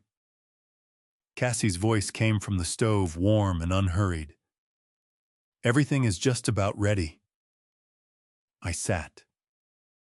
She brought the Dutch oven to the table and lifted the lid, and the steam came up rich and fragrant, and she smiled at me over it, the way a person smiles when they have done something they want you to notice. She served my plate first. She gave me the best portion, the center cut, the most tender piece. She filled my water glass without being asked. "This smells wonderful," I said, because it did. That was the thing about Cassie, she was genuinely good at the surface of things. The smell was real. The pot roast was real. The care she put into the presentation was real. It was only the purpose underneath it that was not. We ate for a few minutes without talking. The candle stayed unlit. Outside the kitchen window, the September evening was cooling down the sky, going from orange to purple over the rooftops of the neighborhood. A normal Monday. A normal dinner in a normal house on a normal street. Then Cassie set her fork down and folded her hands on the table and looked at me with an expression I can only describe as rehearsed warmth. Not cold, not false exactly, but arranged. The way a person arranges their face when they have decided in advance what it needs to do. "Gary," she said, "Derek and I have been talking, and we want you to know that whatever has been going on this past week, whatever misunderstanding happened with the card, we are not here to make your life harder. We are here because we love you. That has always been true." I kept eating. "I know that, Cassie. We worry about you." She glanced at Derek, who nodded on cue, his jaw tight. "This house is a lot for one person to manage. We see how tired you get. We see the things that need fixing that you have not gotten to. The gutter on the north side has been pulling away from the fascia since June. The water heater is 12 years old." She paused just long enough. "We want to help. That is all we have ever wanted." "I appreciate that," I said. Derek leaned forward slightly, his elbows on the table. "Dad, what Cassie is trying to say is that it would make things a lot simpler if the house were in my name. From a management standpoint. If something happens to you medically, I mean, nothing is going to happen. But if it did, the paperwork becomes a nightmare without a clear title holder. We have looked into it. It is a straightforward process." I cut a piece of carrot and ate it. "We are not talking about taking anything from you," Cassie said, and her voice had gone softer now, the specific softness of someone who knows they are approaching the part of the conversation that requires the most careful handling. "You would still live here. This would always be your home. We just want to make sure that if anything ever happened, there would be no confusion about who is responsible for the property." I looked at her across Marlene's good glasses and the pot roast she had spent 4 hours making and the unlit candle between us. And I thought about the document under the sofa cushion with Derek's name already filled in on the transferee line. I thought about R. Caldwell of the Oahu Property Group and the meeting scheduled for October 7th. I thought about the clinic on North Fresno Street and the 2 pages of careful language about attentional variability. "That is something to think about," I said. Cassie's shoulders released a fraction of an inch. Not much, she was too careful for much, but enough to see if you were watching for it. She picked up her fork again. Derek reached for the bread, and then, as though it were an afterthought, as though the idea had just occurred to her in the natural flow of dinner conversation, Cassie said, You know, Derek and I have also been talking about our situation. Our living situation, I mean. His commute from here to the job sites in Clovis has been really difficult. 40 minutes each way, sometimes more with traffic on Herndon. She tilted her head slightly. We have been looking at a place closer to his work. Nothing decided. Just looking. The table went very still, the way a room goes still when something important enters it, wearing ordinary clothes. She was not suggesting they might move. She was telling me what would happen if I did not give them what they wanted. The pot roast, the good glasses, the collared shirt, the rehearsed warmth. None of it was the wrapping on a single message: cooperate or be left alone in this house, with the gutter pulling away from the fascia and the 12-year-old water heater and whatever the next medical appointment might find. Derek looked at his plate. He could not quite meet my eyes during this part, which told me this particular line had been Cassie's idea, and he had agreed to it, the way he agreed to most things she brought him, because it was easier than the alternative. I understand, I said. I finished my pot roast. I thanked Cassie for the meal and meant it because the meal itself deserved thanks. I carried my plate to the sink and rinsed it and set it in the rack. I said goodnight to both of them and walked upstairs to my bedroom and closed the door. I sat on the edge of my bed in the dark for a moment, my hands on my knees, looking at nothing. Then I turned on the lamp, and I picked up my phone and I checked the reminder I had set the night before. 8 o'clock tomorrow morning. The attorney's number was already pulled up. Cassie had just told me in the kindest possible language that I was running out of time.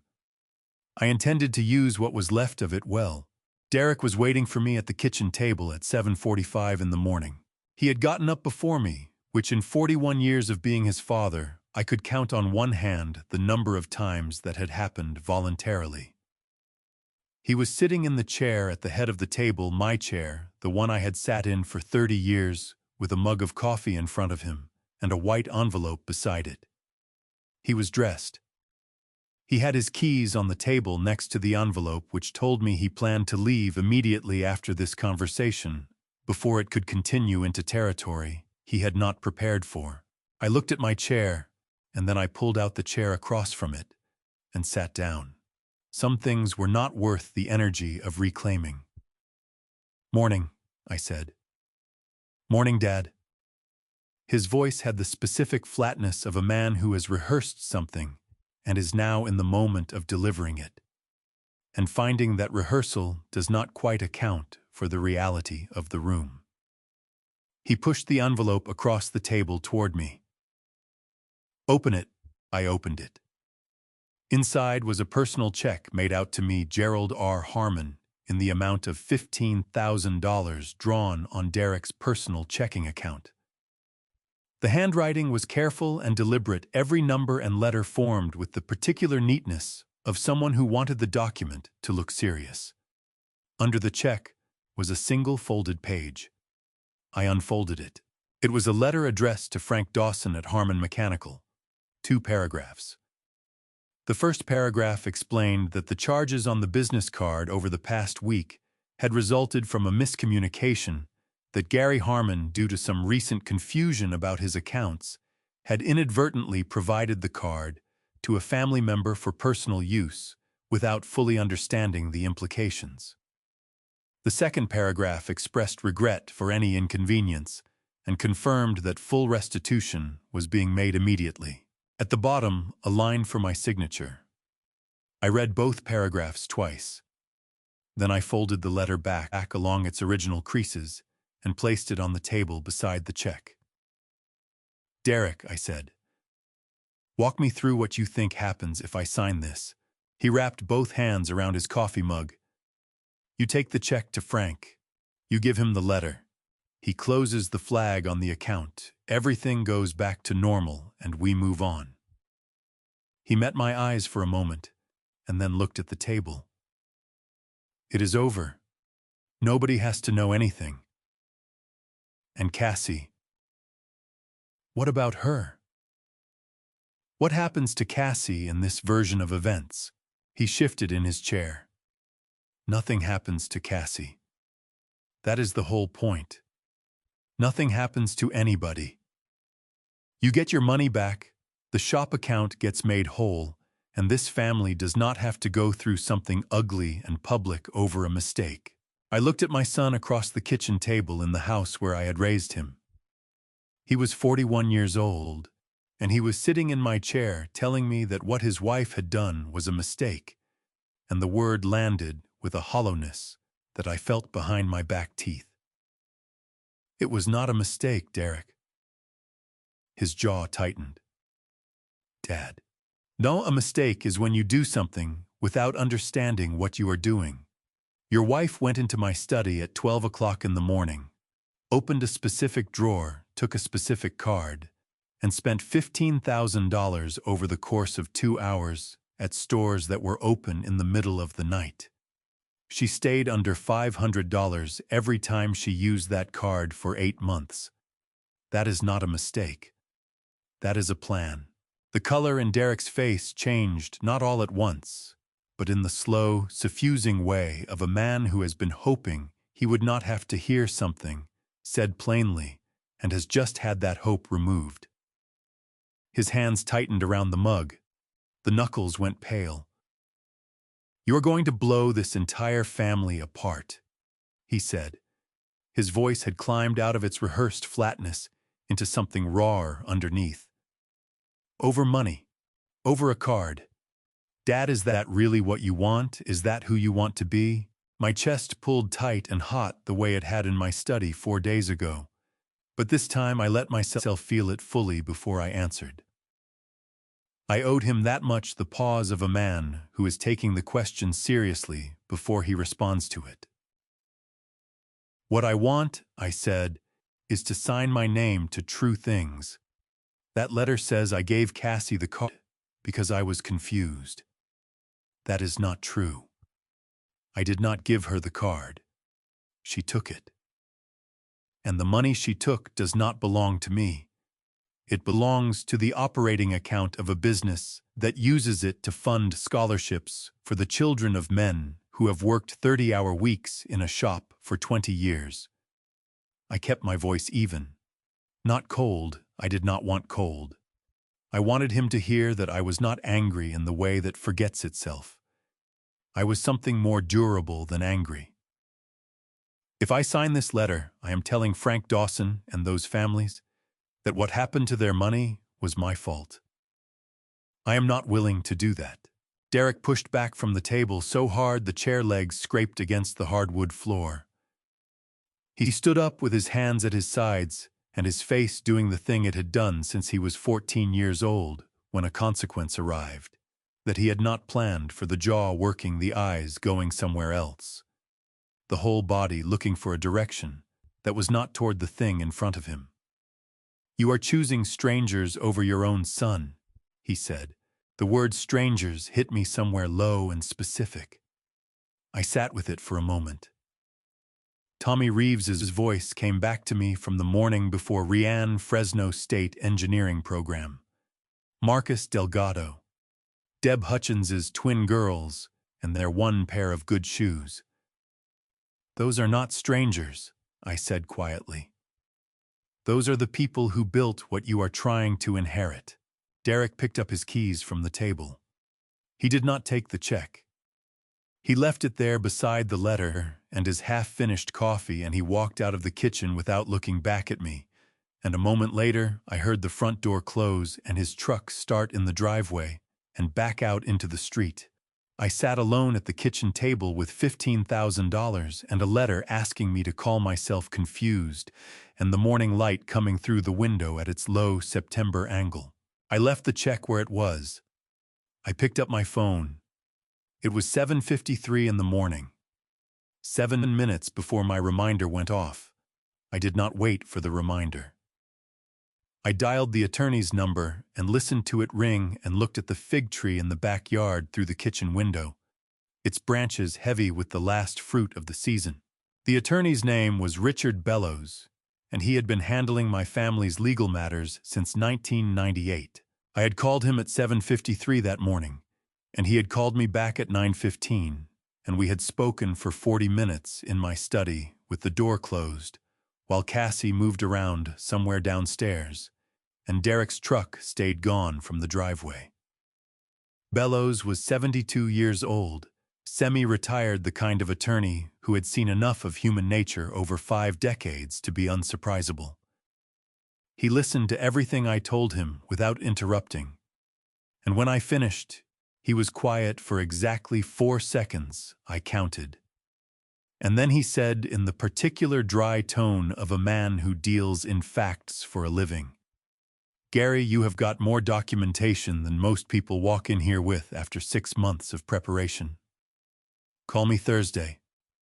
I will have some things ready for you to look at." I thanked him and hung up, and sat in my study for a while, not thinking about anything specific, just letting the morning settle around me the way mornings do after a thing you have been dreading turns out to be manageable. Around 2 in the afternoon, I went to the bookshelf. I was not looking for anything. That is the truth of it, and I want to be precise because the moment deserves precision. I was not searching.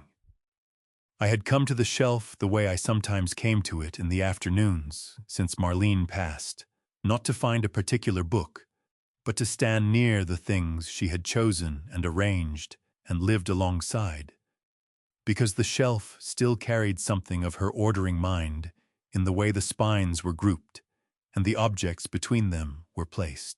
She had kept a Bible on the 3rd shelf from the top on the right side, between a collection of Steinbeck novels and a clay pot one of her students had made her in 1987. The Bible was her mother's, passed down the cover, soft and dark from decades of handling. I had not opened it since her funeral when I had read from it at the service, and then replaced it on the shelf because I did not know what else to do with a book that belonged so completely to another person. I took it down now. I held it in both hands and felt the weight of it, which was more than a book that size should weigh, and less than I remembered. When I opened the cover, a small envelope fell out from between the first pages and dropped to the floor. I picked it up. It was a standard letter envelope, the kind that comes in a box of 50 from the drugstore.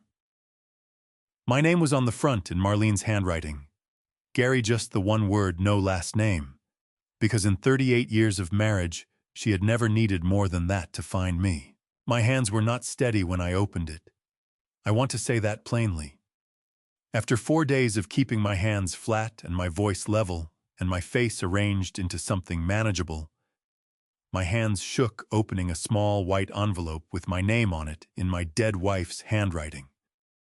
I sat down in the reading chair and I unfolded the single page inside. It was dated 14 months before she died. She had written it in the good pen, the one she kept in the ceramic holder on her side of the desk. And the handwriting was the careful version of her script, not the quick version she used for grocery lists and notes to herself, but the deliberate version she used when she wanted something to last. Gary, she had written. If you are reading this, then I did not get the chance to say it out loud, which means I ran out of time the way I always worried I might. So I am writing it down instead, because some things are too important to leave unsaid just because saying them is hard. I know about the notebook in the kitchen drawer. I have known for a long time. I did not bring it to you because I could not find the words that would not sound like an accusation, and you are not a man who responds well to accusations. You close up like a window in a storm, and then we lose weeks of each other. So I waited for the right moment, and the right moment never came, and now I am writing this instead. Here is what I want you to know. You are a good man, Gary. You are one of the genuinely good ones, and I have known enough people in my life to say that with some authority. But good men can make mistakes in the way they love, and I think you have made one with Derek. Not out of weakness, and not out of indifference. Out of too much tenderness, which is a harder thing to correct, because it does not feel like a flaw when you are inside it. He needs to learn that love does not mean being saved from everything. That is not something I can teach him, and at this point I do not think I am going to have the time to try. But you can. You still have time and you have always been stronger than you know. Do not let anyone take this house. Not because of the property, you know I never cared much about property, but because this is where we built something real, and real things deserve to be protected by people who understand their value.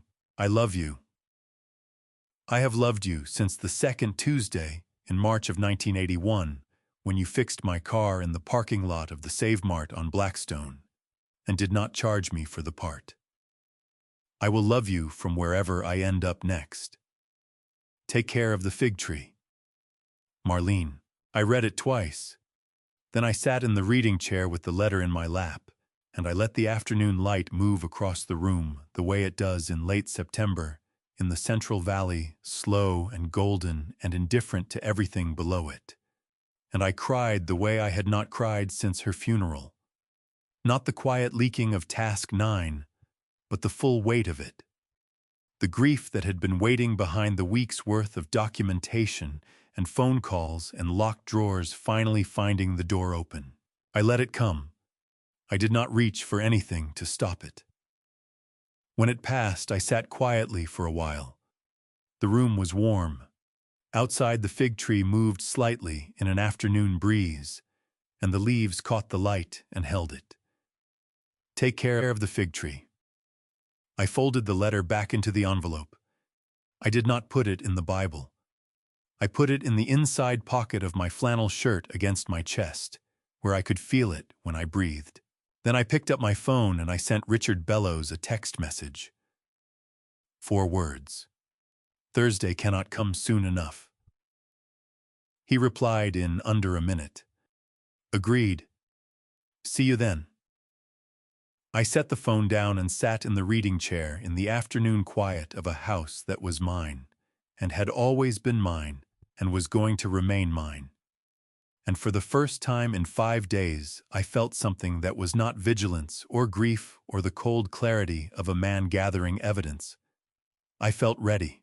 Richard Bellows kept his office on the 4th floor of a building on Van Ness Avenue that had been there since 1962 and showed no particular intention of changing. The elevator was slow, and the carpet in the hallway was the particular shade of green that had been fashionable in office buildings sometime around 1978 and had never quite left. The receptionist knew my name when I walked in and brought me coffee without asking how I took it, which told me Bellows had warned her I was coming and that I was the kind of client who had been coming long enough that my preferences were already on record. I appreciated that. I appreciated the entire quality of that office, its refusal to perform modernity, its confidence in simply being what it had always been. Bellows came out to meet me himself rather than sending the receptionist. He was a tall man, slightly stooped now, in the way of tall men in their 70s with white hair and the careful, unhurried movements of someone who had long ago stopped being in a hurry about anything.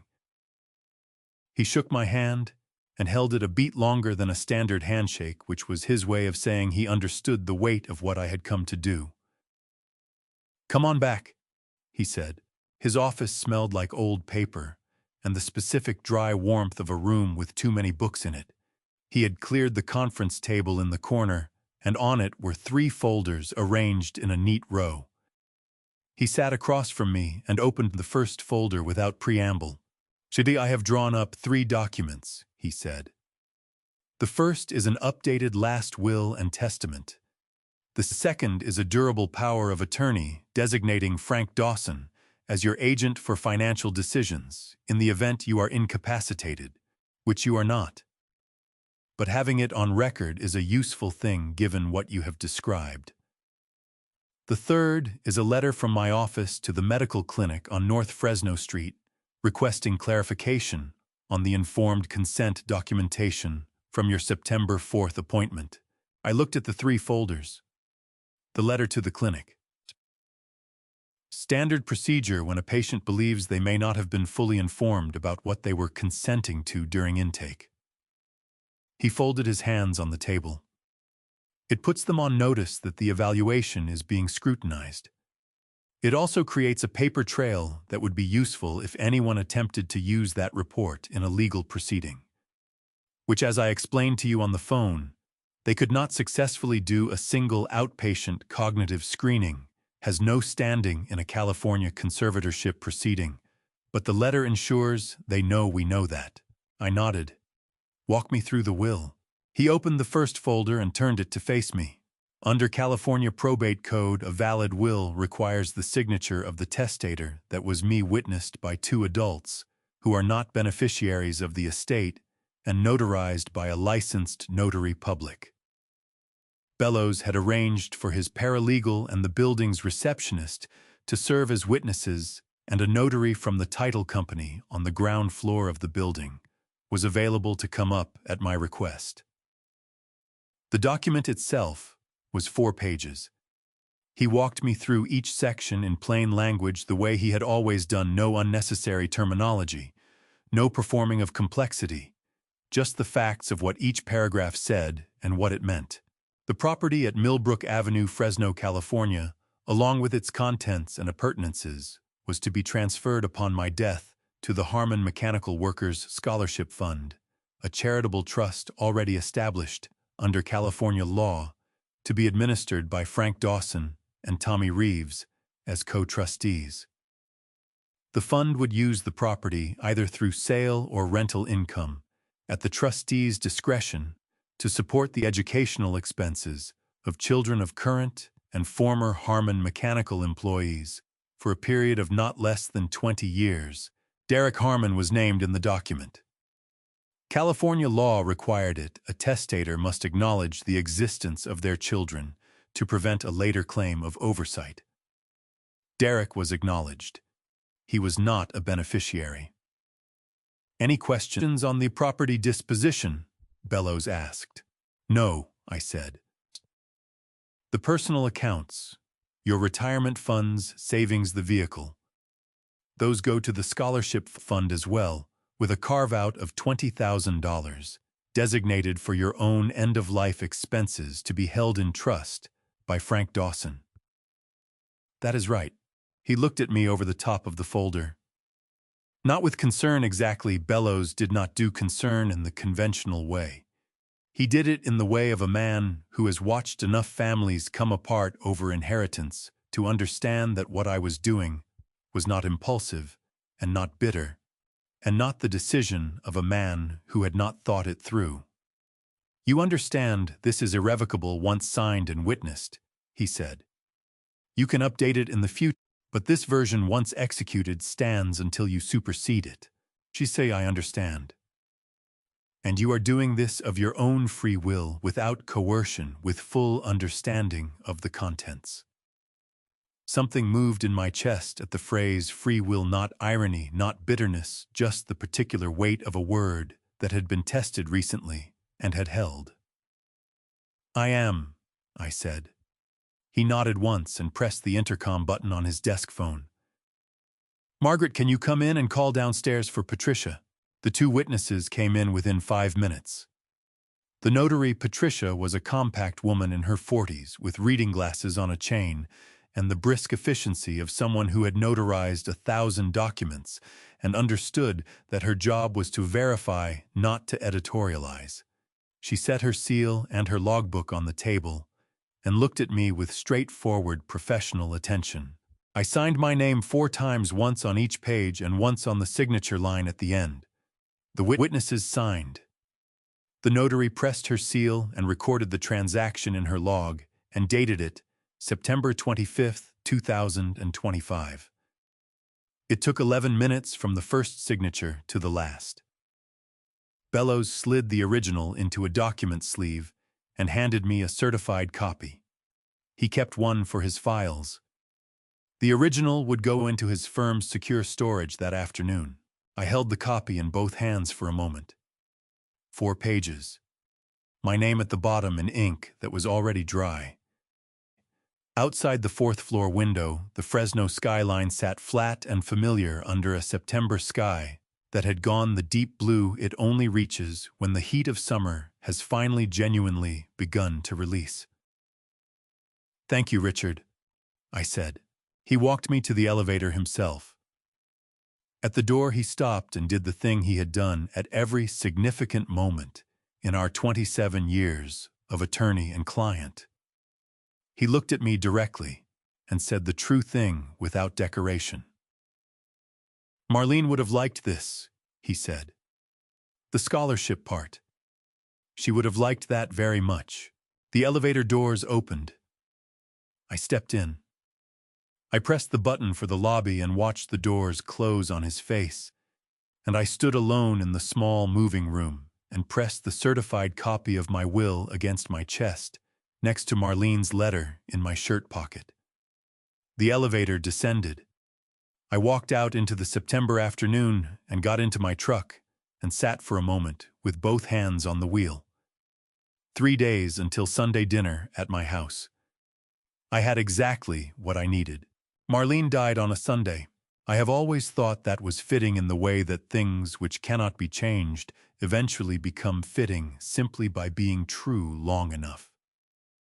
She had loved Sundays, the particular slowness of them, the way the morning stretched without obligation, the smell of coffee and whatever she had decided to make for the people she was feeding that week. She had never needed a reason to feed people. She just did it the way she did most things, without announcement and without expecting to be thanked. The Sunday of September 28th was the first anniversary of nothing in particular. It was simply the day Derek and Cassie had chosen for her memorial dinner, the formal one, the one with the good china and the extended family. I did not know when they had called everyone. I had not been consulted about the guest list. I came downstairs at 8 in the morning to find Cassie already in the kitchen with a legal pad covered in handwriting, the table pushed against the wall to make room, folding chairs borrowed from somewhere stacked in the corner. She looked up when I came in. "Morning, Gary. Big day." "Big day," I said. I poured my coffee and went to sit in the backyard with it in the chair under the fig tree that Marlene had put there 20 years ago, because she said that was the exact right spot for the afternoon light. It was morning light now, lower and cooler, and the tree was heavy with the last of the season's fruit. I sat and drank my coffee and thought about nothing in particular, and everything at once, which is a skill that takes most of a lifetime to develop. By 11, the house had begun to fill.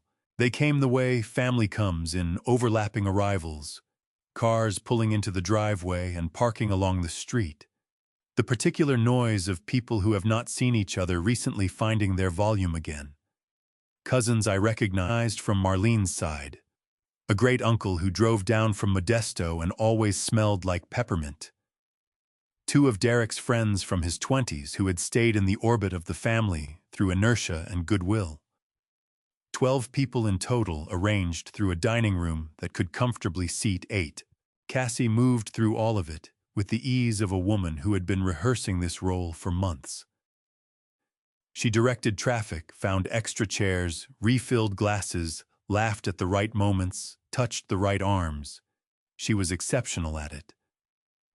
I watched her work the room the way I had once watched a particularly skilled contractor manage a difficult job site. Every movement purposeful, every gesture calibrated, the whole operation running on an engine you could not quite locate, because it was hidden inside the performance of effortlessness. Pastor Edwin Cole arrived at 12:30. He was a tall man, 65 years old, with a minister's particular quality of making you feel simultaneously at ease and accountable. He had led the congregation at Calvary Community Church on Kings Canyon Road for 20 years. I had met him twice, once at Marlene's funeral, where he had spoken well of her in the way that told me he had actually known her, and once at a community fundraiser for the food bank 3 years ago. He was a decent man. That was the part that made this difficult to watch.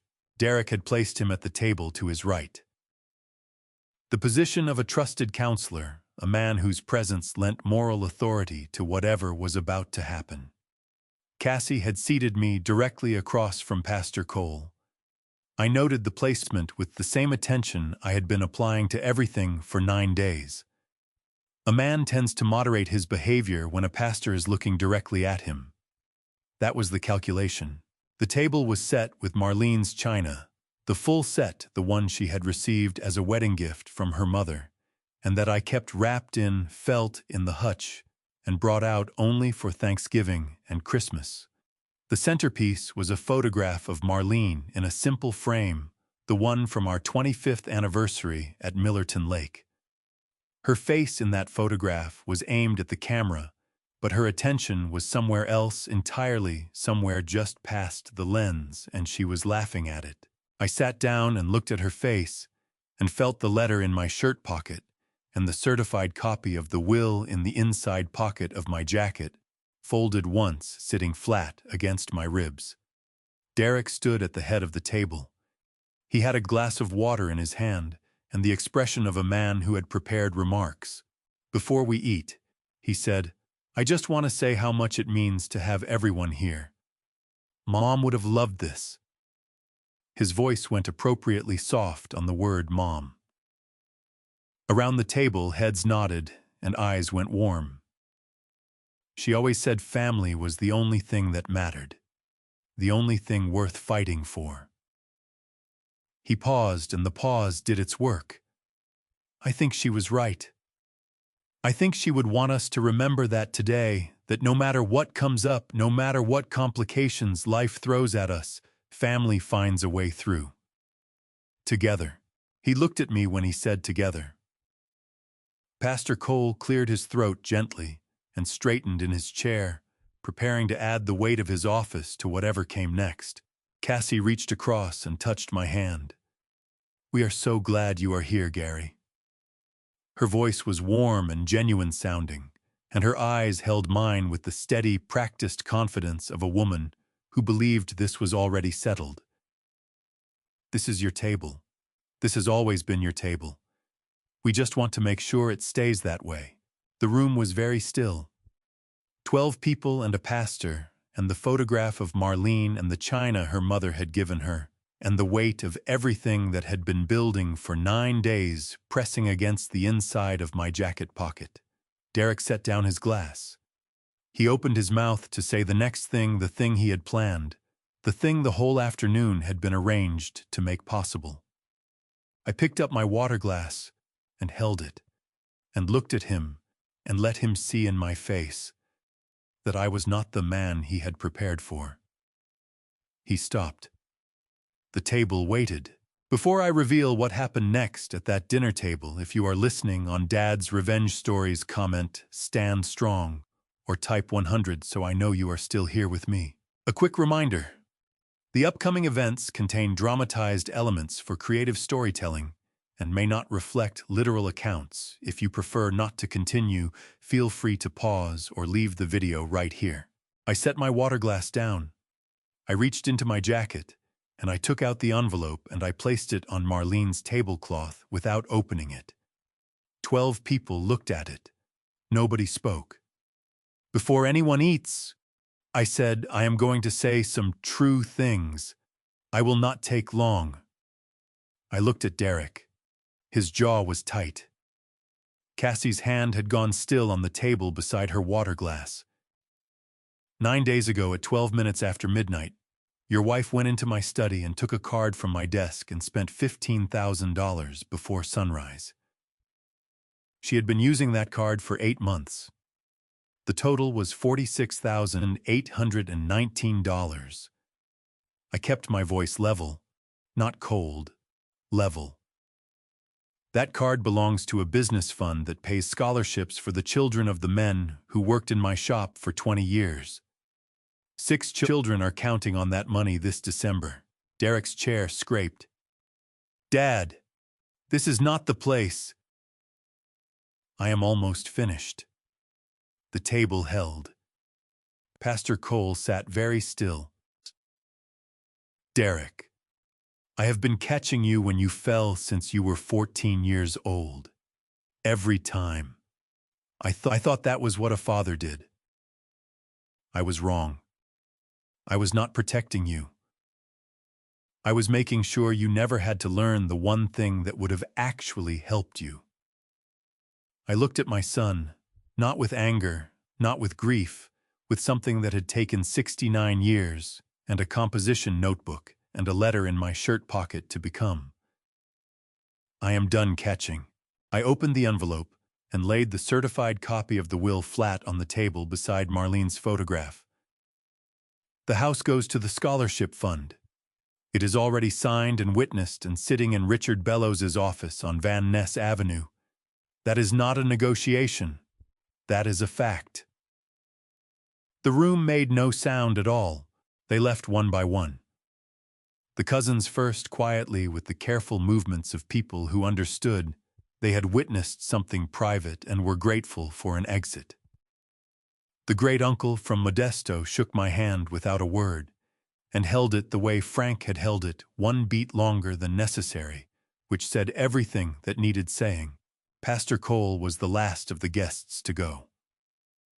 At the door he turned and looked at me with an expression I recognized from Marlene's funeral, the face of a man recalibrating what he thought he knew about a situation.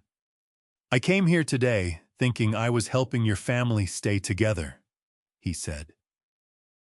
"You were," I said. "You just helped it stay together honestly." He nodded slowly and left. Derek came downstairs with 2 bags. Cassie followed with a third. She did not look at me. Derek stopped in the doorway of the living room with his jaw working and his eyes red at the corners, in the way of a man who is deciding between anger and something he does not have a name for yet. "You just burned everything down," he said. I looked at my son, the broad shoulders, the face that still had Marlene's eyes in it, the 41 years of a life I had tried to build carefully and gotten partly wrong. "No," I said. I stopped letting it burn slowly where nobody could see it. He picked up his bags. He walked out. The front door closed behind him, not slammed, just closed, which was almost worse. Cassie's car started in the driveway. Then Derek's truck.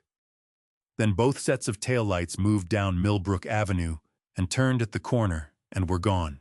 I stood at the window in the quiet house and breathed. For the first time in 8 months, the air in my home belonged entirely to me. December came to Fresno quietly. Not the dramatic cold of places that know how to do winter properly. No ice on the windshields, no snow on the rooftops. Just a gradual cooling, the kind you feel first in the mornings, when you step outside for the paper, and the air has a new weight to it. And then in the evenings, when the dark comes earlier than you expected, and the neighborhood goes quiet before 7. I have lived in this valley my whole life, and I have never minded its winters. They ask very little of you. They are honest about what they are. The scholarship checks went out on the 14th, all 6 of them, the full amounts on time. Frank called me when the last one cleared. He did not say much. Neither did I. Some things do not need language to be complete. I sat in my study after the call, and I looked at the photograph of Marlene on the bookshelf, and I thought we did right by them this year. All of them. The way we always did. I received a letter from Rianne Reeves in late October. Handwritten 2 pages on notebook paper, with a slight curl at the top, where she had torn it from the spiral. She wrote about her first weeks at Fresno State, the engineering building, the professor who talked too fast, the dining hall food that was better than she expected, and the homework that was harder.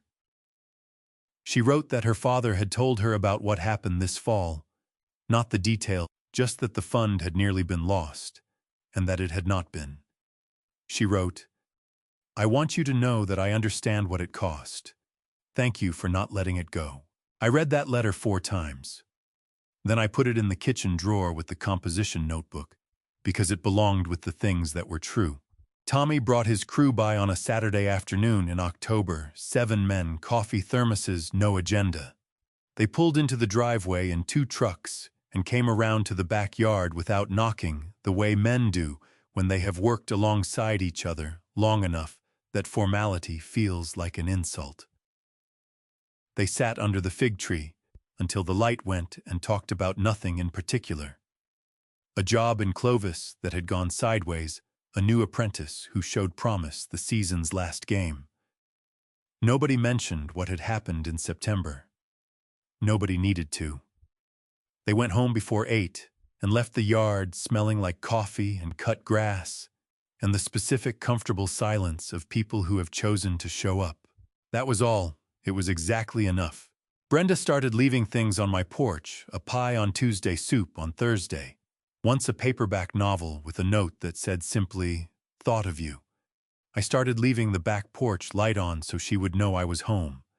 Some evenings she would see the light and come around, and we would sit on the porch with coffee until the cold drove us in, talking about her garden and the family 2 doors down who had just had a baby and the way the fig tree looked against the evening sky. She never asked me how I was doing in the direct way that requires a performance of either suffering or recovery. She just came and sat, which was the more generous thing. Derek called in November. The conversation lasted 4 minutes. He asked how I was. I told him honestly, sleeping better, eating regularly, the gutter on the north side, finally fixed by a crew I had hired the week after he left. He made a sound that might have been a laugh or might have been something else, and then he asked if I needed anything, and I told him I did not. And then there was a pause that we both understood was the shape of everything neither of us was ready to say yet. He said he would call again. I said I hoped he would. Some distances close slowly, and some may not close at all, and a man my age has learned to make his peace with the difference. I have not stopped loving my son. I do not expect to. Love is not the thing that was broken here. What was broken was the arrangement, the old agreement in which I absorbed everything and he absorbed nothing. That agreement is finished. What comes next, if anything comes, will have to be built on different ground. Cassie I did not hear from. I did not expect to. In November, I received a letter from Richard Bellows confirming that the scholarship fund had been formally notified of the updated will and that all documentation was filed and in order. He enclosed a small handwritten note on his personal stationery that said, "Marlene would be pleased." I framed it and put it in the study next to her photograph because it was the kind of thing that deserves a frame. On Christmas Eve, I sat at the kitchen table with chamomile tea and the composition notebook open in front of me and Marlene's letter beside it. I did not read either one. I just sat with them in the amber range hood light, the way you sit with people you have known a long time, not needing them to speak, not needing to speak yourself, just grateful for the company of things that have been true. The house was quiet around me in the way it had been quiet before Derek and Cassie arrived. Not empty, not lonely, but resting. The particular quiet of a place that has been through something and come out the other side still standing still itself, still worth coming home to. Outside, the fig tree stood bare and patient in the winter dark, its branches holding nothing but the memory of fruit and the promise of spring. That tree had been in this yard since before Marlene picked the spot for it, since before we bought the house, since before most of what I think of as my life had happened. It had outlasted harder winters than this one. It would outlast this one too, and put out new growth in March the way it always did, not because anyone asked it to. Not because the conditions were perfect, but because that was simply what it was built to do. I understood that now in a way I had not understood it in September. Some things are built to keep coming back. The fig tree, the truth, the specific stubborn love of a man for his family, even when the family has done its worst and the house has gone quiet and the winter is asking very little of anyone. I turned off the light and went to bed. I slept the whole night through. People ask me if I have regrets. I tell them the truth. I regret the years I spent catching my son before he could fall. I regret that it took a midnight theft and $46,000 and 6 children's scholarship checks to finally make me see what Marlene had been trying to show me for decades. I regret that I needed a composition notebook full of 20 years of small surrenders to understand the difference between love and permission. But I do not regret what I did at that Sunday table. These grandpa stories are never really about money. They are always about the moment a man finally decides that protecting his dignity is not the same as abandoning his family. This family story cost me a son's presence, at least for now, but it gave back something I had quietly lost: my own word. If you are living inside a family story like this one, paying quietly, absorbing consequences that are not yours, shrinking yourself to keep the peace, hear me say this plainly. Do not do what I did for 40 years. God gives us the wisdom to see clearly. Use it earlier than I did. These grandpa stories matter because silence has a price, and someone always pays it.